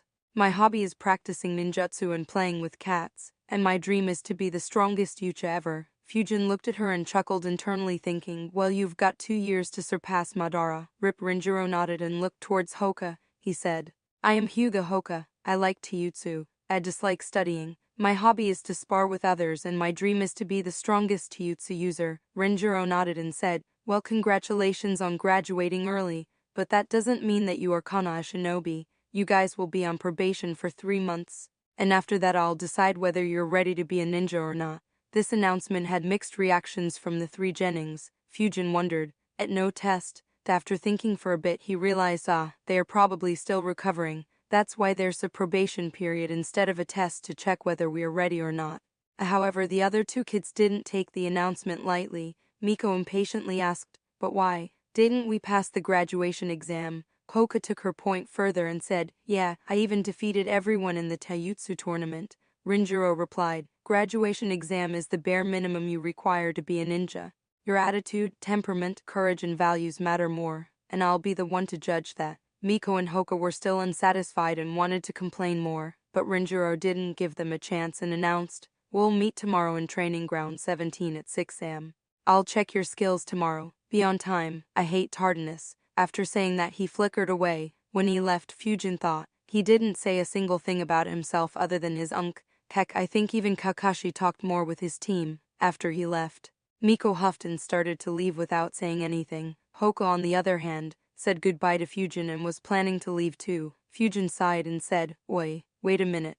This got both their attention. Hoka looked at him without saying anything, whereas Miko annoyingly asked, "What?" Fujin replied, "Tomorrow we'll most probably have to fight against Sensei as a team, so we need to understand each other's strengths and weaknesses, and we also need to plan how to fight together." Hoka agreed with that and nodded. However, Miko replied smugly, "You two don't need to worry about it. I'll beat him by myself tomorrow." Fujin gave her a deadpanning look, which irritated her, and she asked, "What? You don't think that I can beat him?" Fujin resisted his urge to facepalm and replied, "Do tell how you plan on defeating a Junin by yourself." She smirked and replied, "I'll catch him off guard and use Fire Dragon Jutsu on him." Fujin said he is from the Senyu clan, who specializes in earth and water release jutsus. Assuming that you somehow catch him off guard, he'll still be able to defend. This reply caught her by surprise. She thought a bit and then smirked again and replied, "I know Sharingan Genjutsu. As soon as he looks in my eyes, I'll put him under a Genjutsu." Fujin mentally scoffed, as if he will fall for something so basic. "But I'm tired of dealing with her," he said. "Alright, we'll call that plan A and we will start with it. Now let's discuss plan B." Miko replied, "Why do we need a plan B?" Fujin replied, "Well, he knows that you have the Sharingan, so what if he never looks into your eyes because he knows that your eyes are so awesome? It'll be stupid if we just stand there doing nothing, right? Worse, he may think that you are just a little unk." This finally got her attention, seeing that Fujin was relieved and thought, "Finally, so I have to either praise her or say someone will think that she's a little brat, or both to get her on board." She then asked, "So what should we do if plan A fails?" Fujin replied, "First, let's talk about what each one of us can do. I'll start. I'm a sensor and can sense in a 500 meters radius around me. I'm good at taijutsu and with swords, and I know wind release jutsus, the ones you saw in the exam. I can also perform shadow clone and body flicker jutsu. What about you guys?" Miko then replied, "I am good at taijutsu too and can use the Yuja taijutsu style. My Sharingan allows me to see Kakra and use Genjutsu. I am very good with shurikens. Other than the basic jutsus, I can perform a few fire release jutsus. You saw them in the exam. And I can do body flicker too. In fact, I was taught it by the very best." Fujin was surprised at that information and thought, "Did Chiusi teach her this jutsu?" Hoka then replied, "I am a master at the gentle fist style. I can close enemies' chakra points and my eyes can see up to 800 meters away. Apart from it, I know fish spit jutsu and rock shield jutsu." Fujin nodded and advised, "If you can, then learn body flicker jutsu. If all three of us can use it, then it will be very helpful and we could use a lot of tactics." Hoka groaned a bit and said, "But I don't want to learn more ninjutsu." Fujin replied, "Well, it's just a movement jutsu. You can move at incredibly fast speed. It'll help make your taijutsu way more lethal. Just imagine your normal jab, then imagine you appearing out of nowhere and performing that jab on the enemy." As Fujin expected, that got Hoka interested and he agreed to learn it. Fujin then talked a bit about tactics that they could use. He said, "We need to decide who will fight Sensei up close and who will perform support attacks from a distance."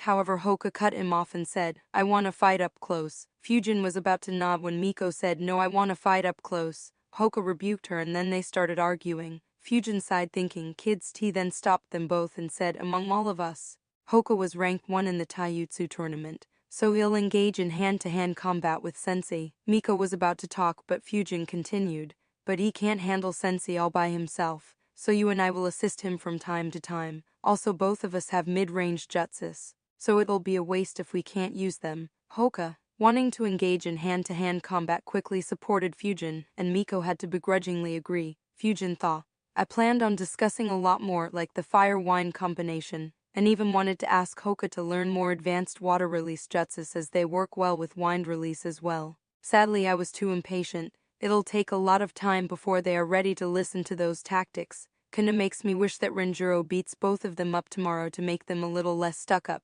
but I'm afraid that if he does that then he'll beat me up too. And without using earth military movement jutsu and wind propelling jutsu, it'll be hard to dodge for long. Sigh, I wonder when I can use these jutsus publicly." It's very uncomfortable to fake hand signs, limit their power and not use half of the jutsus I know. Sadly it's necessary. I hope I reach the Junin level soon, as after that there won't be much worries about Danzo trying to recruit me. It'll be too late to attempt to brainwash me at that stage. Fujin had also planned to ask them to grab a bite together at Akiraka. However, he had enough for today. Soon they said goodbyes and left. Fujin went over to the library. Now that he had become a genin, he was allowed to access the Section C of the library. However, that's not what he was here for. Becoming a ninja allowed him to see a certain book.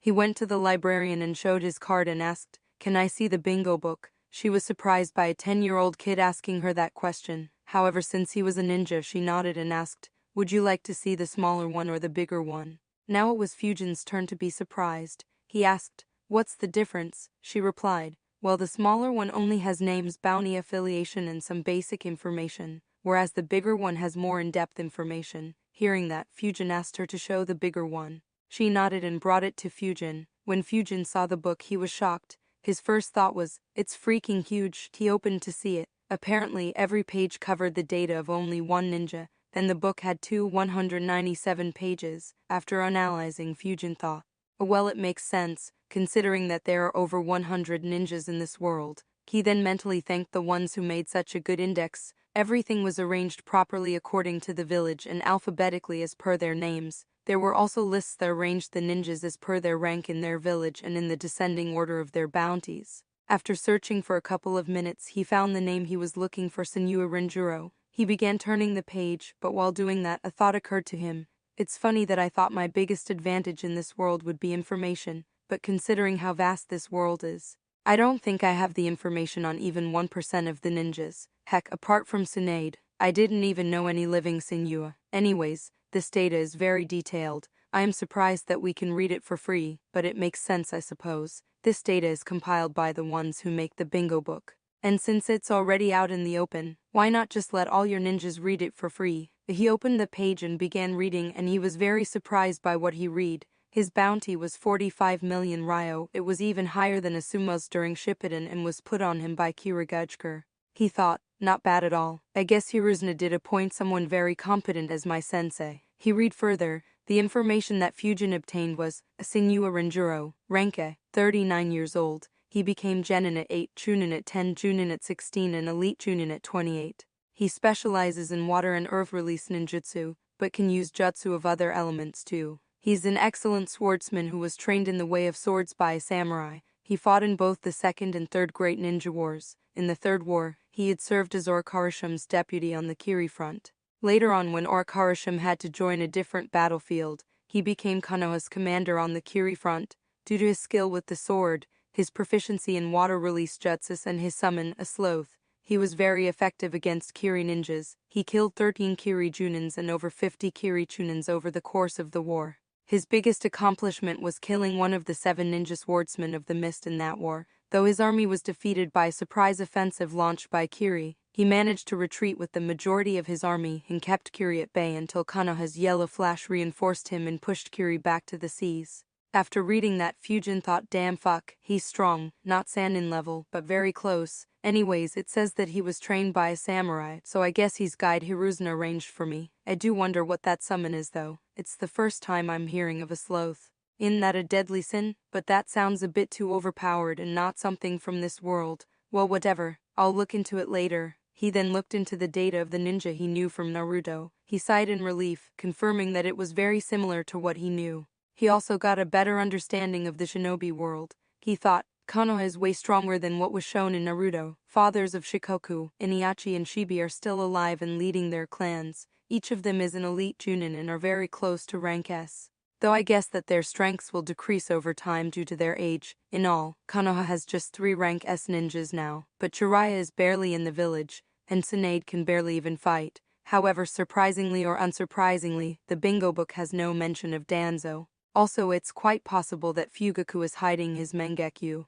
Same with Shusei. I'm not sure how many gates Guy can open, but he might be able to forcibly rise to compete with rank S ninja if needed. Also, it's quite surprising to see Koharu and Homura are rank A ninjas. I don't recall them ever fighting in Naruto. In all, there are 22 elite Junins from Konoha mentioned in the bingo book, and it's quite possible that there are a few more who haven't been mentioned here. like Danzo and others from Root, there are also a few more Rankin ninjas who haven't yet become an elite Chunin like Kakashi and Guy. He then sighed. I didn't think there would be so many elite Junins in Konoha, and despite this Hiruzuna chose to sacrifice Hazashi. Makes me wonder how bad Konoha's losses were in the lower ranks due to the war. As for the other villages, Kumo and Ewa are pretty strong too. Though not as strong as Konoha, at least when it comes to Kage level and elite Junin level combat strength. Kiri is actually quite impressive too, or would have been if so many of their top-ranked ninjas weren't labeled as Rouge ninjas. I guess Obito has pretty much wrecked Kiri. Suna on the other hand is doing really bad. Their Kage is easily the weakest out of all 5 Kages, though they have 2 more rank S ninjas. Both are retired and very old, and their number of Rankin ninjas is pitifully low. He closed the book and thought, well, that should be enough information for now. I'll get more as and when there's a need to. He handed the bingo book back to the librarian and went back home. Chapter 37, Sparring with Sensei. Next day, at 6 am, all the members of Team 3 gathered in the training ground 17. It was a small open area in the center of a mini forest.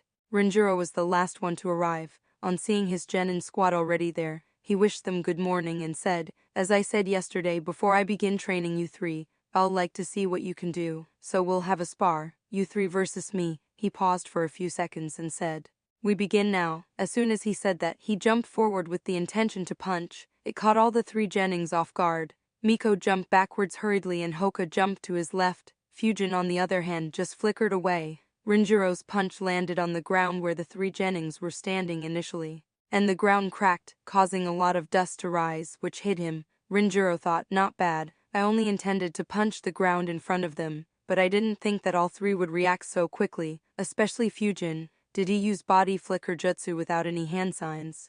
As soon as he used body flicker, Fujin thought, damn, he attacked so suddenly that I flickered away by reflex. He then saw the dust rising up and covering Renjiro, and so did Hoka and Miko. Fujin immediately started sensing him. Miko activated her Sharingan and Hoka activated his Baikagruan. On sensing Renjiro, Fujin thought, well, now that I've shown it, I can't hide it anymore, so might as well spam it. Still, I didn't think hiding my power would be so difficult. I really need to be more careful, in case he pulls a few more stunts like that. I hope I can protect the rest of my secrets for at least another year or 2. While Fujin was thinking that, both Hoka and Miko ran towards Renjiro to engage him in combat. Renjiro just stood there, waiting for them to begin their assault. Hoka was the first one to reach him. However, Miko launched a few shurikens on Renjiro. Renjiro dodged them and then engaged Hoka in hand-to-hand combat. He was able to counter his gentle fist style very easily. When Miko joined in, he suppressed both of them with ease. However, he soon frowned. He tried to sense, but he couldn't sense Fujin at all. Taking the opportunity provided by his teammates, Fujin had disappeared from his sight and hid his chakra. Though Renjiro couldn't sense Fujin, Fujin closely monitored their fight, waiting for an opportunity to butt in. He soon found one when Renjiro punched Hoka. Fujin threw a shuriken with all his power. However, Renjiro smirked and thought, the fake opening always works against brats. He moved a step back to avoid the shuriken. However, the shuriken curved towards him. That surprised Renjiro. He was about to dodge again, when he felt no, something is weird. So instead of dodging, he just caught the shuriken right out of its trajectory. However, as soon as he caught it, he sensed 2 small chakra signatures behind him. He turned to see 2 wind spheres heading at him. He took a step to dodge, however. At the same time, Miko launched fireball jutsu in the direction he was planning to dodge. Seeing that, he adjusted his direction and dodged both the jutsus and created distance from his students. Seeing that, Hoka rushed forward to engage him in close combat. While Hoka was rushing towards him, Renjiro thought, not bad at all, this doesn't seem planned, and their teamwork still needs a lot of work, but they are able to take advantage of the opportunities created by each other, not to mention that I felt wind on that shuriken.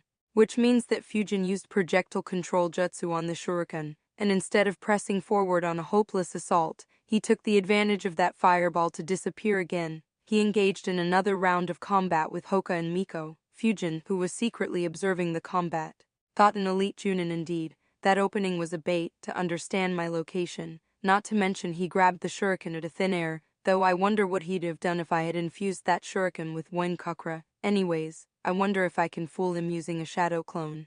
Fujin kept hiding and made a shadow clone. After a minute, it looked like both Hoka and Miko were about to lose, so the clone interrupted Renjiro by launching 2 wind explosion jutsu on him. He followed it up with shurikens. Renjiro dodged everything and moved towards Fujin to engage him in close combat.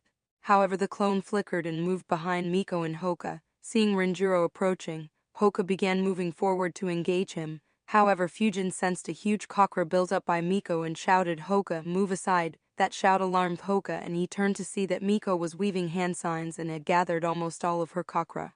He quickly got out of her way and created distance by running to his left. Miko actually was very frustrated by this fight. Poor girl had been trying to use Sharingan Genjutsu on her sensei since the start of the fight, but not once did he look in her eyes. Due to her frustration, she launched Fire Dragon Jutsu and nearly poured all her chakra in it. Fujin's clone sensed that and used Great Breakthrough Jutsu. He timed his jutsu just after Miko launched hers and tried to limit the range of his jutsu to just cover her fire dragon. The result increased the power and the size of the dragon. Not wanting to take that jutsu head-on, Renjiro flickered away. The power of this jutsu really surprised Hoka and Miko, especially Miko, who was awestruck by it. Fujin was still keeping an eye on Renjiro. He noticed that Renjiro had flickered without using any hand signs, and had flickered just enough distance to barely dodge the jutsus. He thought, sigh, that's the first time he has used a ninjutsu. Anyways, it seems like this fight is pretty much over. Hoka has taken quite a beating. So has Miko, and she is out of chakra too, only I am still fine. Sadly, there's not much me and my clone can do. Not having a good long-range jutsu sucks though. Despite being perfectly hidden, there's not much I can do. Right then, Fujin suddenly used body flicker jutsu purely with his instincts. However, right when his feet left the ground, a hand came out of the ground and caught his right leg. This caused him to fall forward at a very rapid speed. Luckily for him, he managed to put his arms forward, ensuring that his face didn't get badly damaged. Soon another hand clutched the back of his neck and pinned him to the ground. He realized that it was Renjiro's chakra signature and thought, what the fuck, I didn't sense him at all. He soon got his clone's memories. His clone had been dispelled and Hoka and Miko had been defeated. He thought, a clone, but when? On thinking a bit, he realized, was it when the dust provided him cover? But I had almost immediately begun sensing him. Was that fraction of a second enough for him to make a clone and hide it or his main body? And why didn't I sense him? I should be able to sense anyone sensing me. Heck, even if someone merely looks at me, I sense that too. Renjiro thought. He was able to see an attack coming. No, that doesn't seem right. My chakra control was perfect. It seems like he decided to move purely on his instincts. He then took his hand off Fujin's neck and said, that's enough, follow me. Fujin followed Renjiro to where Hoka and Miko were. Both were lying on the ground. He thought, poor kids, they really got beat up. Both their faces are swollen, and there are bruises even on their limbs. Renjiro, who had beaten up these two and dispelled Fujin's clone, dispelled himself. Fujin then looked at Renjiro and thought, did he beat these two up to curb their arrogance? Well, whatever, I hope they think more now. After getting his clone's memories, Renjiro looked at Fujin in a new light and thought, very good. He was successfully able to hide from my clone not only once but twice. If not for the fact that his clone had only half his chakra, my clone might not have been able to identify him as a clone. He has a very good mindset. Unfortunately, he doesn't have any good long-range jutsu, which meant that him hiding such a long distance away was disadvantageous to him as well. Also, he gave up a bit too quickly after I caught him, something I should correct. Though I suppose it did save him from receiving a beating. A shame really, though he doesn't seem as arrogant as the other two. Some beating would have been good for his development. Luckily for Fujin, he was totally oblivious of Renjiro's plans and thoughts. He then looked at Hoka and Miko and thought, but that still makes him much better than these two. Sigh. Which genin engages a Junin in a head-on confrontation, but other than that their skills are very good. Hoka is very good at Taijutsu and he is very fast too. And Miko's fire release jutsus were quite strong for a genin. I'm still surprised by the combo attack of Fujin and her. While Renjiro was engaged in those thoughts, both Hoka and Miko got up, though they still were groaning and looking at their sensei with a lot of complaints. Miko also looked begrudgingly at Fujin, who seemed to be in a much better condition.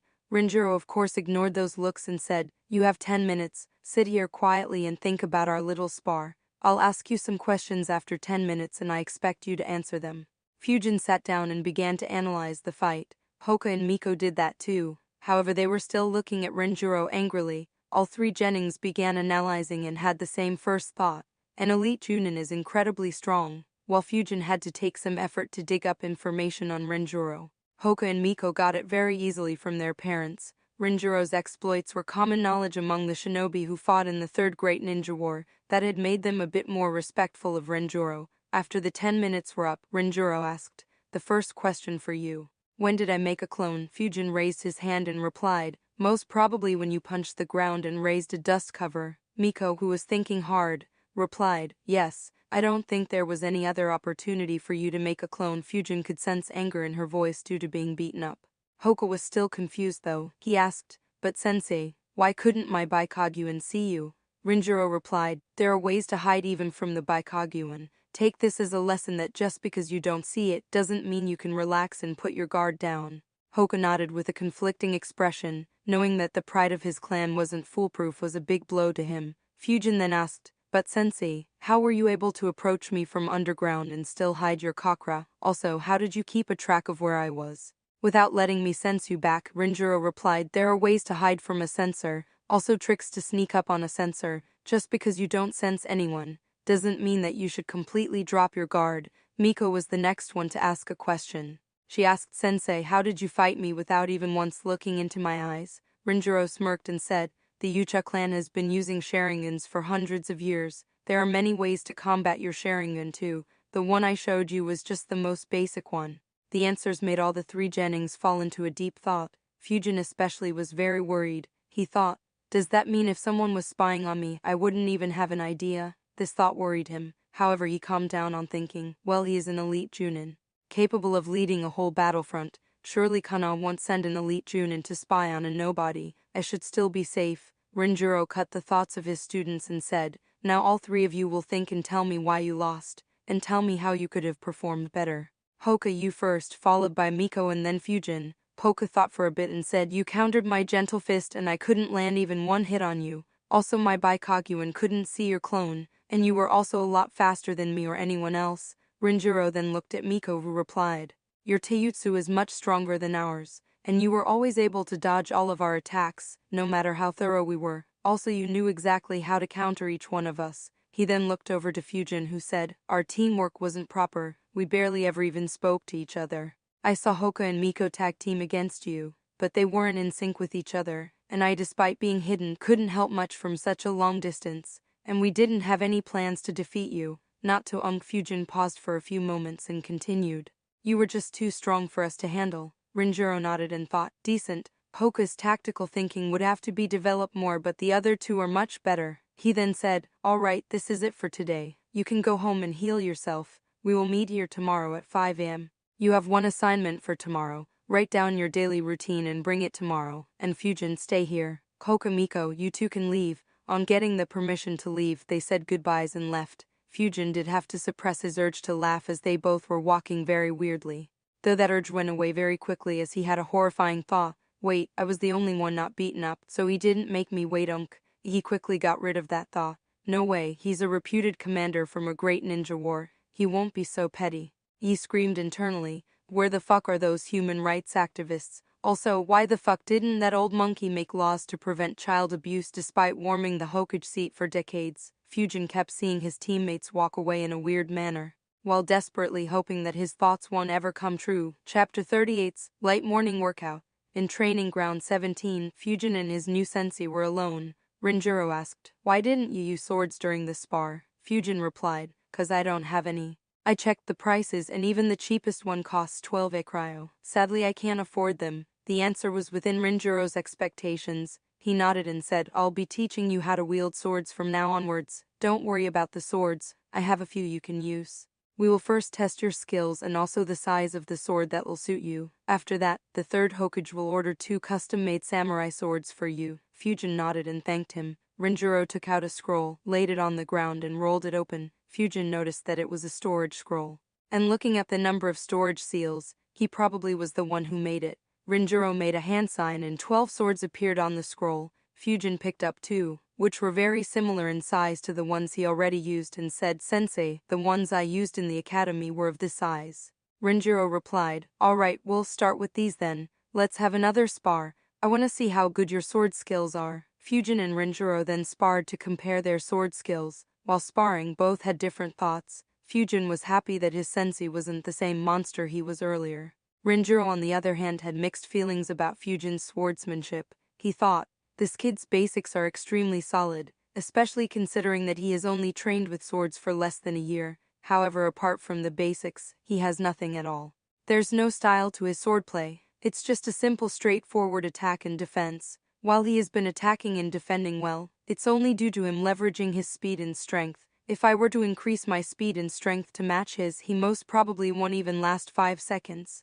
The spar continued for a few minutes more before Renjiro halted it. He concluded, "He's like an unpolished jade. Not having any other styles means that he doesn't have any bad habits. While in the long run it may be disadvantageous, but for practicing just one style, this would be very convenient. Of course, since he hasn't practiced any styles yet, I can't say how fast or slow he will be at learning the samurai saber techniques." Renjiro then suddenly increased his speed to match Fujin's and skillfully hit both his swords consecutively to create an opening, and then placed the tip of his sword very close to Fujin's throat. He said, "All right, that's enough. I'll teach you some new forms." He then displayed a few forms for Fujin and asked him to copy and practice them. The training continued for 3 hours, after which Renjiro dismissed Fujin. After dismissing Fujin, Renjiro reported to Hiruzna. On entering his office, Hiruzna asked him, "So how were the kids?" Renjiro replied, "Very promising, old man. They are much stronger than an average genin. Hoka is already at chunin level in terms of taijutsu,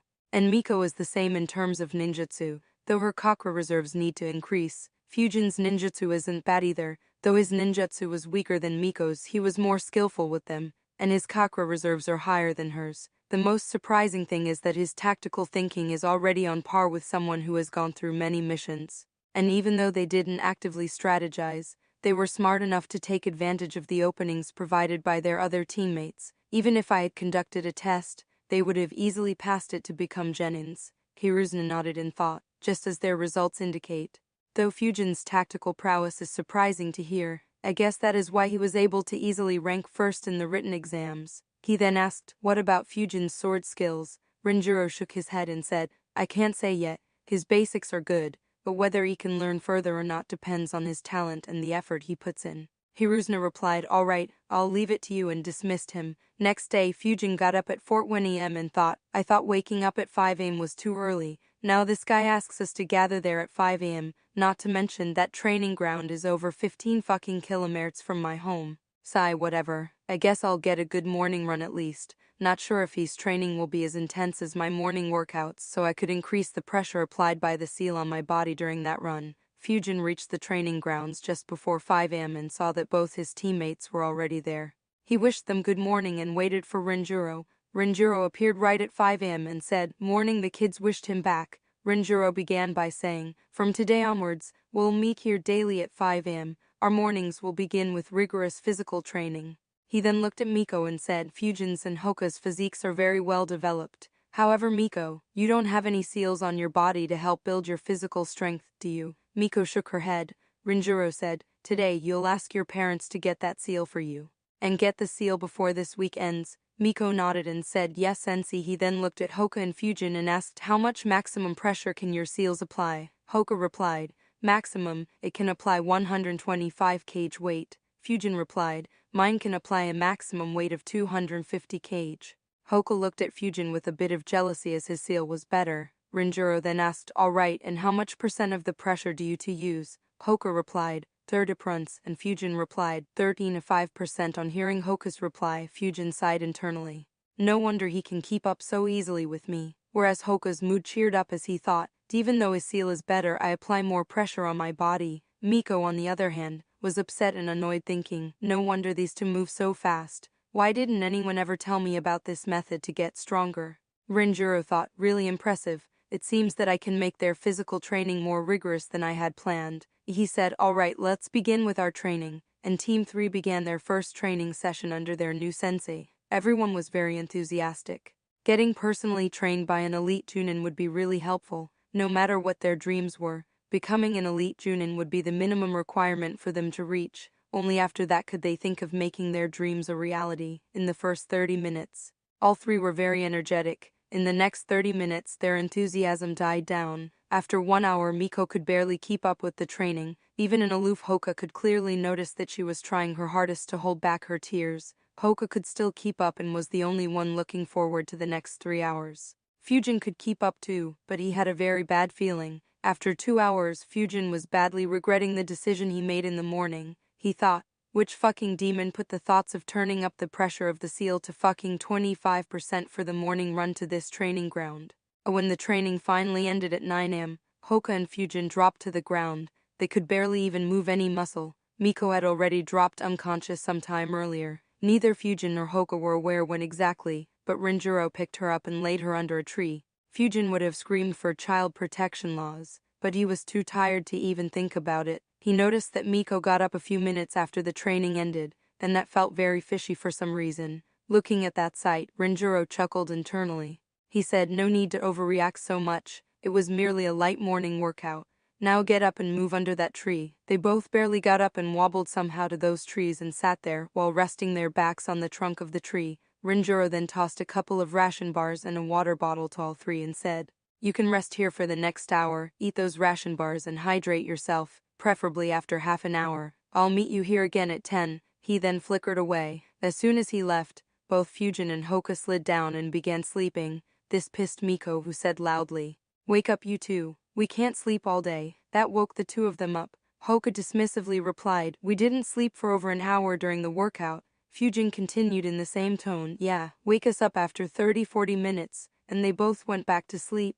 Miko was very annoyed and made some noise, but both were too tired to respond to her antics and just ignored her. After around half an hour, Miko woke them both up. As soon as they woke up, they ate the ration bars and emptied the water bottle. The short nap brought their energy levels up, but didn't do much to stop the muscle ache all over the body. Fujin sighed and said, "I think every single muscle in my body is aching." Hoka replied, "Yeah, same here. I don't think it's gonna stop anytime soon." Fujin replied, "Especially if this has to be done every morning." That sentence scared both Hoka and Miko. Miko asked, "No way, right? Unlike you two, I didn't even last the whole workout. How will we do this daily?" Fujin chuckled internally and thought, "Poor girl, she's totally freaked out. Ha ha ha, still this unk." I was upset at not getting a chance to meet Guy and hence not having any opportunity to learn from him. But with this, I don't think it was such a bad thing to not meet him. As insane as this workout was, Guy probably still beats this by a long distance. Otherwise there's no way he'd learn the 8 inner gates all the way to the 8th gate. Hoka tried to console Miko and said, "Don't worry, I have been doing such physical workouts for years. After some time our body will get used to it, and the results will be worth it." That calmed Miko down a bit. However, Fujin thought, "Now that I think about it, this is a good opportunity to curb her Yucha pride a bit." He countered Hoka by saying, "I don't think that will be the case with Rinjiro-sensei. If we get anywhere near being comfortable with this workout, he'll probably change it. Even if that isn't the case, he could just make us increase the pressure on our body." That again freaked Miko out. She quickly asked, "But can't we fool Sensei by lying about how much pressure we have applied?" Hoka commented, "Yeah, we can. There's no way for others to check it." However, Fujin countered again, "Even if he can't check it, he'll understand by how tired we are after the workout. So though we could fake the pressure, I don't think we can fool an elite Junin about how difficult the workout is." On being countered again, Hoka wondered what Fujin was up to. He thought, "I'm going out of my way to make her feel better, but Fujin is making her more and more scared." He thought for a bit but couldn't think of anything and let it go. "Whatever, I don't care. Still though, for a physical workout to push me to this extent, I need to get stronger." Miko tried to think of more ways out, but couldn't think of anything. She had one thought which she was planning to ask her teammates. "Can we ask Sensei to decrease the difficulty of the workout?" However, her pride didn't allow her to say that. She decided, "Fine, I'll just work harder and improve my physique. I'm the only one to graduate from my class, which shows how much better I am as compared to others. There's no way a single routine will stop me from achieving my dream." Fujin didn't see the look of determination on both his teammates. His body was still very sore to pay much attention to them. However, another person did. Chapter 39, Rank C Wind Release Jutsus. Renjiro was hiding nearby and watching his young students. Looking at the determined looks of Hoka and Miko, he smiled, thinking, "Excellent, with this determination their power will increase very rapidly." Sadly, Fujin isn't looking that determined. He thought a bit and concluded, well, just because there's no determined look on him doesn't mean that he's discouraged. Though he did speak about future challenges, it didn't seem like he wanted to back away. "Anyways, I should get a better idea after a few more sessions. If he isn't determined, then I have a few ways to make him determined." If Fujin knew his sensei's plans for him, he would have shuddered. When just 5 minutes of break was left, Fujin and Hoka got up and began stretching. Miko copied them. They weren't sure which crazy session awaited them, and decided to loosen up their muscles. Renjiro soon appeared in front of them and said, "Before we begin with the next session, let's talk about your routines first." Renjiro then discussed everyone's routine one by one. He planned to train them from 5 a.m. to 9 a.m. and from 10 a.m. to noon. For Fujin, there'd be additional 3 hours of training from 2 p.m. to 5 p.m. He modified everyone's routines to fit his own training plans. He also recommended everyone their diets, and that involved a lot of ration bars. Renjiro recommended them to eat one at 4:15 a.m., two at 9:30 a.m., and another one or two during lunch. He explained that ration bars were created for ninjas who would be on very long missions away from Konoha. So they have absolutely everything necessary that a ninja must consume. Apart from that, food items rich in proteins were recommended by him. Fujin groaned a bit at his schedule. He thought, no freaking way. Since when did Junin-sensei begin spending so much time to train their genins? Heck, apart from Kakashi teaching Sasuke Chidori and Guy teaching Lee, I don't think any of the remaining 10 were taught anything significant at all by their sensei. With him practically taking my whole day, I won't have any time to keep practicing Fuinjutsu or learn any new ninjutsu. I am not sure if the trade-off is worth it. He thought a bit more inside. I don't really have a say here. I really hope that the trade-off is worth it. Renjiro began the next training session. Considering how tired his students were, Renjiro decided to let them have it easy. The session focused on teamwork and team formations. Nothing fancy, just the application of what they were taught in the academy. At noon, Renjiro stopped the training and gathered everyone. He then said, "Fujin, for today, we'll skip your sword practice. I have another assignment for you. All 3 of you will visit the library and decide what you guys want to learn over the next year. We will discuss it tomorrow. And don't forget, we'll have daily training sessions here at 5 a.m. Fujin, Hoka and Miko nodded and thanked him. Hoka and Miko left for their home, whereas Fujin went over to Yakiniko-Q for lunch. Fujin did train hard over the past 5 years. However, nothing came close to what he went through today. Despite the pain, he was actually looking forward to how much stronger this training would make him. After lunch, he went over to the library. He entered the section C of the library and began searching for wind release jutsus. He also wanted to look at rank C earth release jutsus, but he thought, that old freak can sneak up without me even sensing, and given that he has given us this task, I wouldn't be surprised if he is keeping an eye here. I'll just check the rest sometime later. What surprised him was that the number of rank C wind release jutsus exceeded the number of rank D and rank E wind release jutsus. On going through all of them,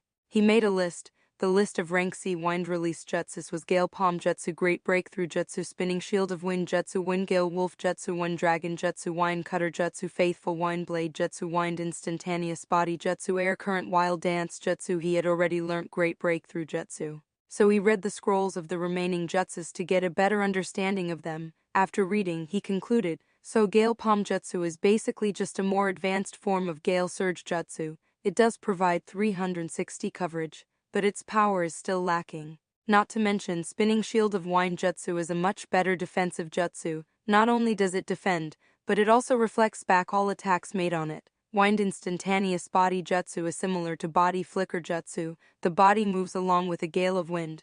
It's an escape jutsu, and the user can move over a kilometry. Wind Cutter Jutsu and Faithful Wind Blade Jutsu are offense-oriented jutsus. Wind Cutter basically just uses wind to cut through the enemies, and Faithful Wind Blade needs a sword or kunai or any blade as a base. Using that, it creates a 10 feet long blade of wind. Since it is made of wind, it is almost weightless and is very sharp and difficult to block. I guess the jutsu that Baki used was a more advanced form of this jutsu. Air Current Wild Dance Jutsu is a battlefield control jutsu and can be used to restrict enemies. Wind Gale Wolf Jutsu and Wind Dragon Jutsu sound incredibly fun. A wind sphere has to be made, and then the caster has to make a wolf or a dragon from that sphere, but both jutsus take different routes ahead. In Wind Gale Wolf Jutsu, I can make more wolves as I get stronger.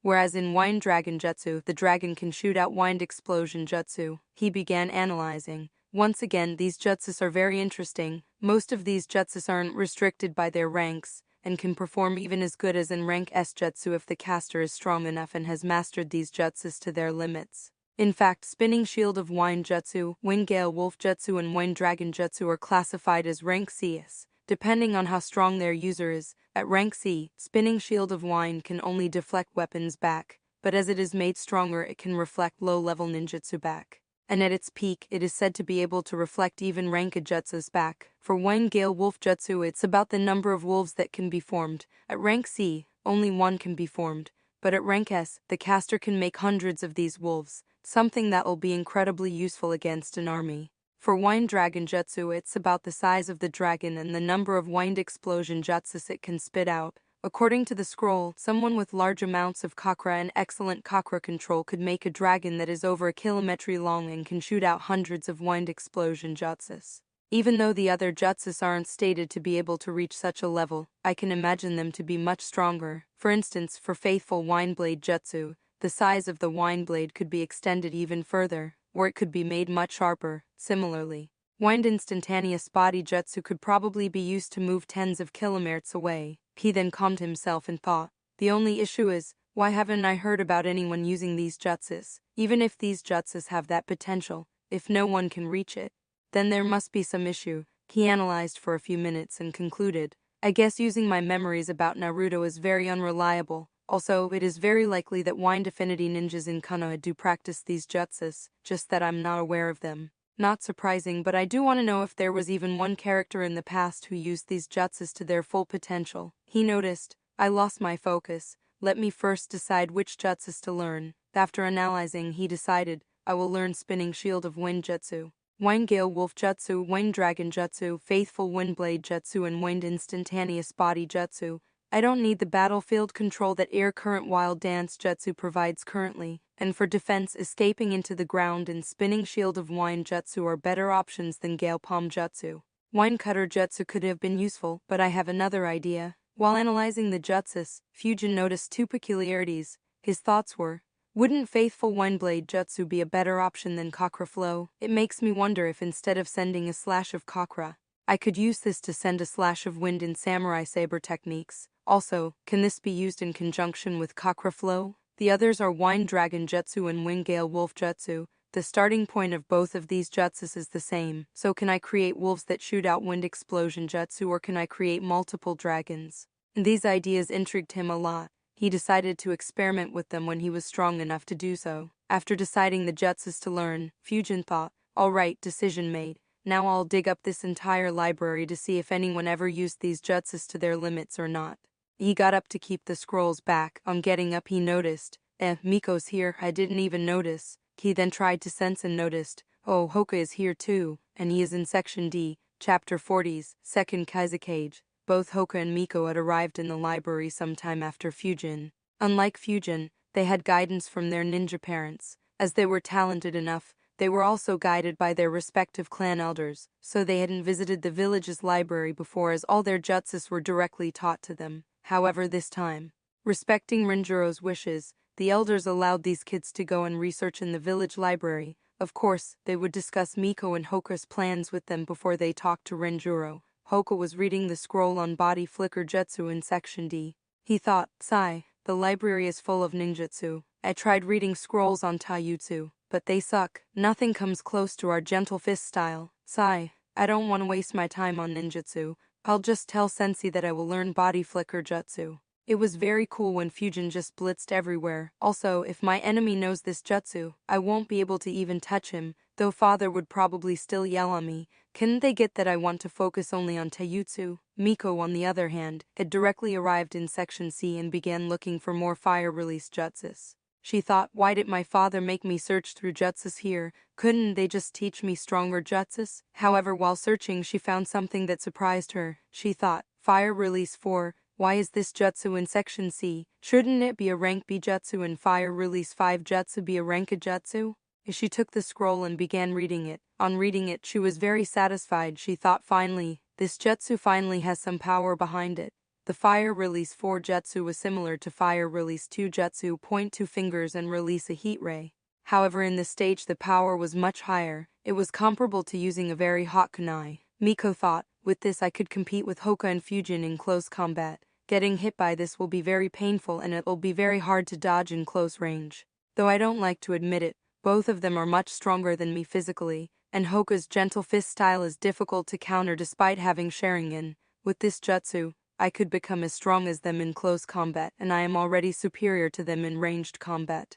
She then looked for other jutsus. and decided to learn Flame Sphere Jutsu and Fireproof Jutsu, thinking, I don't have any defensive jutsus, so these might be a bit useful. Fujin ignored his teammates and began his search with the Kaizukages. He wasn't aware much about the Kaizukages. He thought, the syllabus didn't focus much on the past Kaizukages. In fact, they didn't talk about which jutsus were used by any foreign Kage. I do recall Gaara, his father, in the third Kaizukage. However, not much was shown. Gaara manipulated sand, Rasa manipulated gold, and his predecessor manipulated iron. And all their combat was based around that. I hope the first and second aren't the same. Also, it isn't probable for third and fourth Kaizukages to not know anything else. It took him a while to gather all the data on the three Kaizukages. He had already read about Rasa in the bingo book. Sadly, the bingo book didn't maintain information on the dead. After almost 2 hours of going through various scrolls and trying to summarize it, Fujin understood. I see, so the first Kazukage was a user of magnet release Keki Genkai. He was the one who created Sunagakure.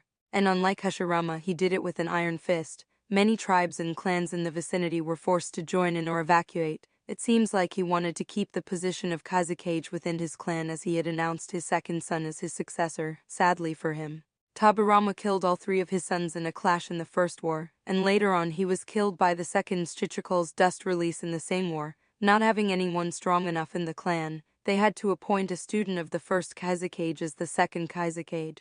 And at the same time, they began raising the first Kazukage's grandson for the third Kazukage's position. Though all the Kazukages have been an expert at wind release, it was the second one who was a true master of the wind. It seems that the legends from these scrolls came from him. In order to defend an important location, he had created a wind dragon so huge that its tail couldn't be seen at all. He could also create hundreds of wolves to attack enemy armies. He could fly, and had clashed with the second Chichikal a few times, and it seems like all the Danzo's vacuum jutsus came from the second Kazukage too. However, towards the end of the first war, Tabarama killed the second Kazukage, though despite that they didn't surrender and retreated back into their deserts, where no one dared to march on them. So how exactly did Konoha get these jutsus? It's very unlikely for Konoha and Suna to both have these jutsus. So either Suna or, more likely, Konoha stole it from the other. Fujin thought a bit and reached 3 conclusions. Well, either Tabarama had an Yucha keep an eye on him and copy his jutsus, or Tabarama used Impure World Resurrection to get those jutsus from him, or Suna was asked to hand these jutsus over after their disastrous loss in the second war. Knowing Tabarama, I'd say it is very likely that he employed both the first 2 ways, and Hiruzuna took the opportunity provided in the second war to show that Konoha has acquired these jutsus in a proper manner.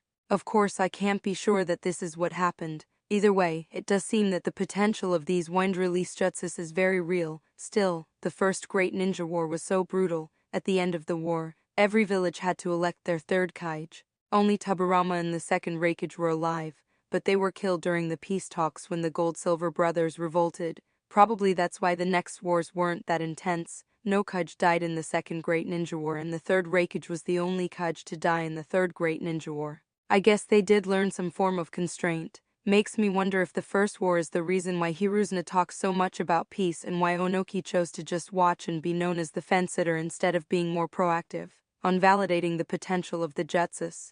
Fujin decided to read one scroll up entirely to understand how the jutsu should be learnt. After analyzing, he decided, I'll start with Faithful Windblade Jutsu. It should assist in my samurai saber techniques training with Renjiro, though I'll need to confirm it with him first. Miko and Hoka had already left the library when Fujin was searching for information on the Kaizukages. When Hoka reached home, his father asked, So what have you decided to learn? Hoka put up a very serious face and said, Father, I have decided to learn Body Flicker Jutsu. And then he paused. His father kept waiting to hear his son's further plans, but Hoka didn't speak. He asked, and Hoka showed a confused expression and asked, and what? He impatiently asked, What will you learn in addition to Body Flicker Jutsu? Hoka again put up a very serious face and said, I'll learn more Taijutsu. This statement finally broke his father's stoic expression and got Hoka a punch right on his head. He then dragged his son to his clan's library to pick out more jutsus for him. A similar scenario took place at Miko's home.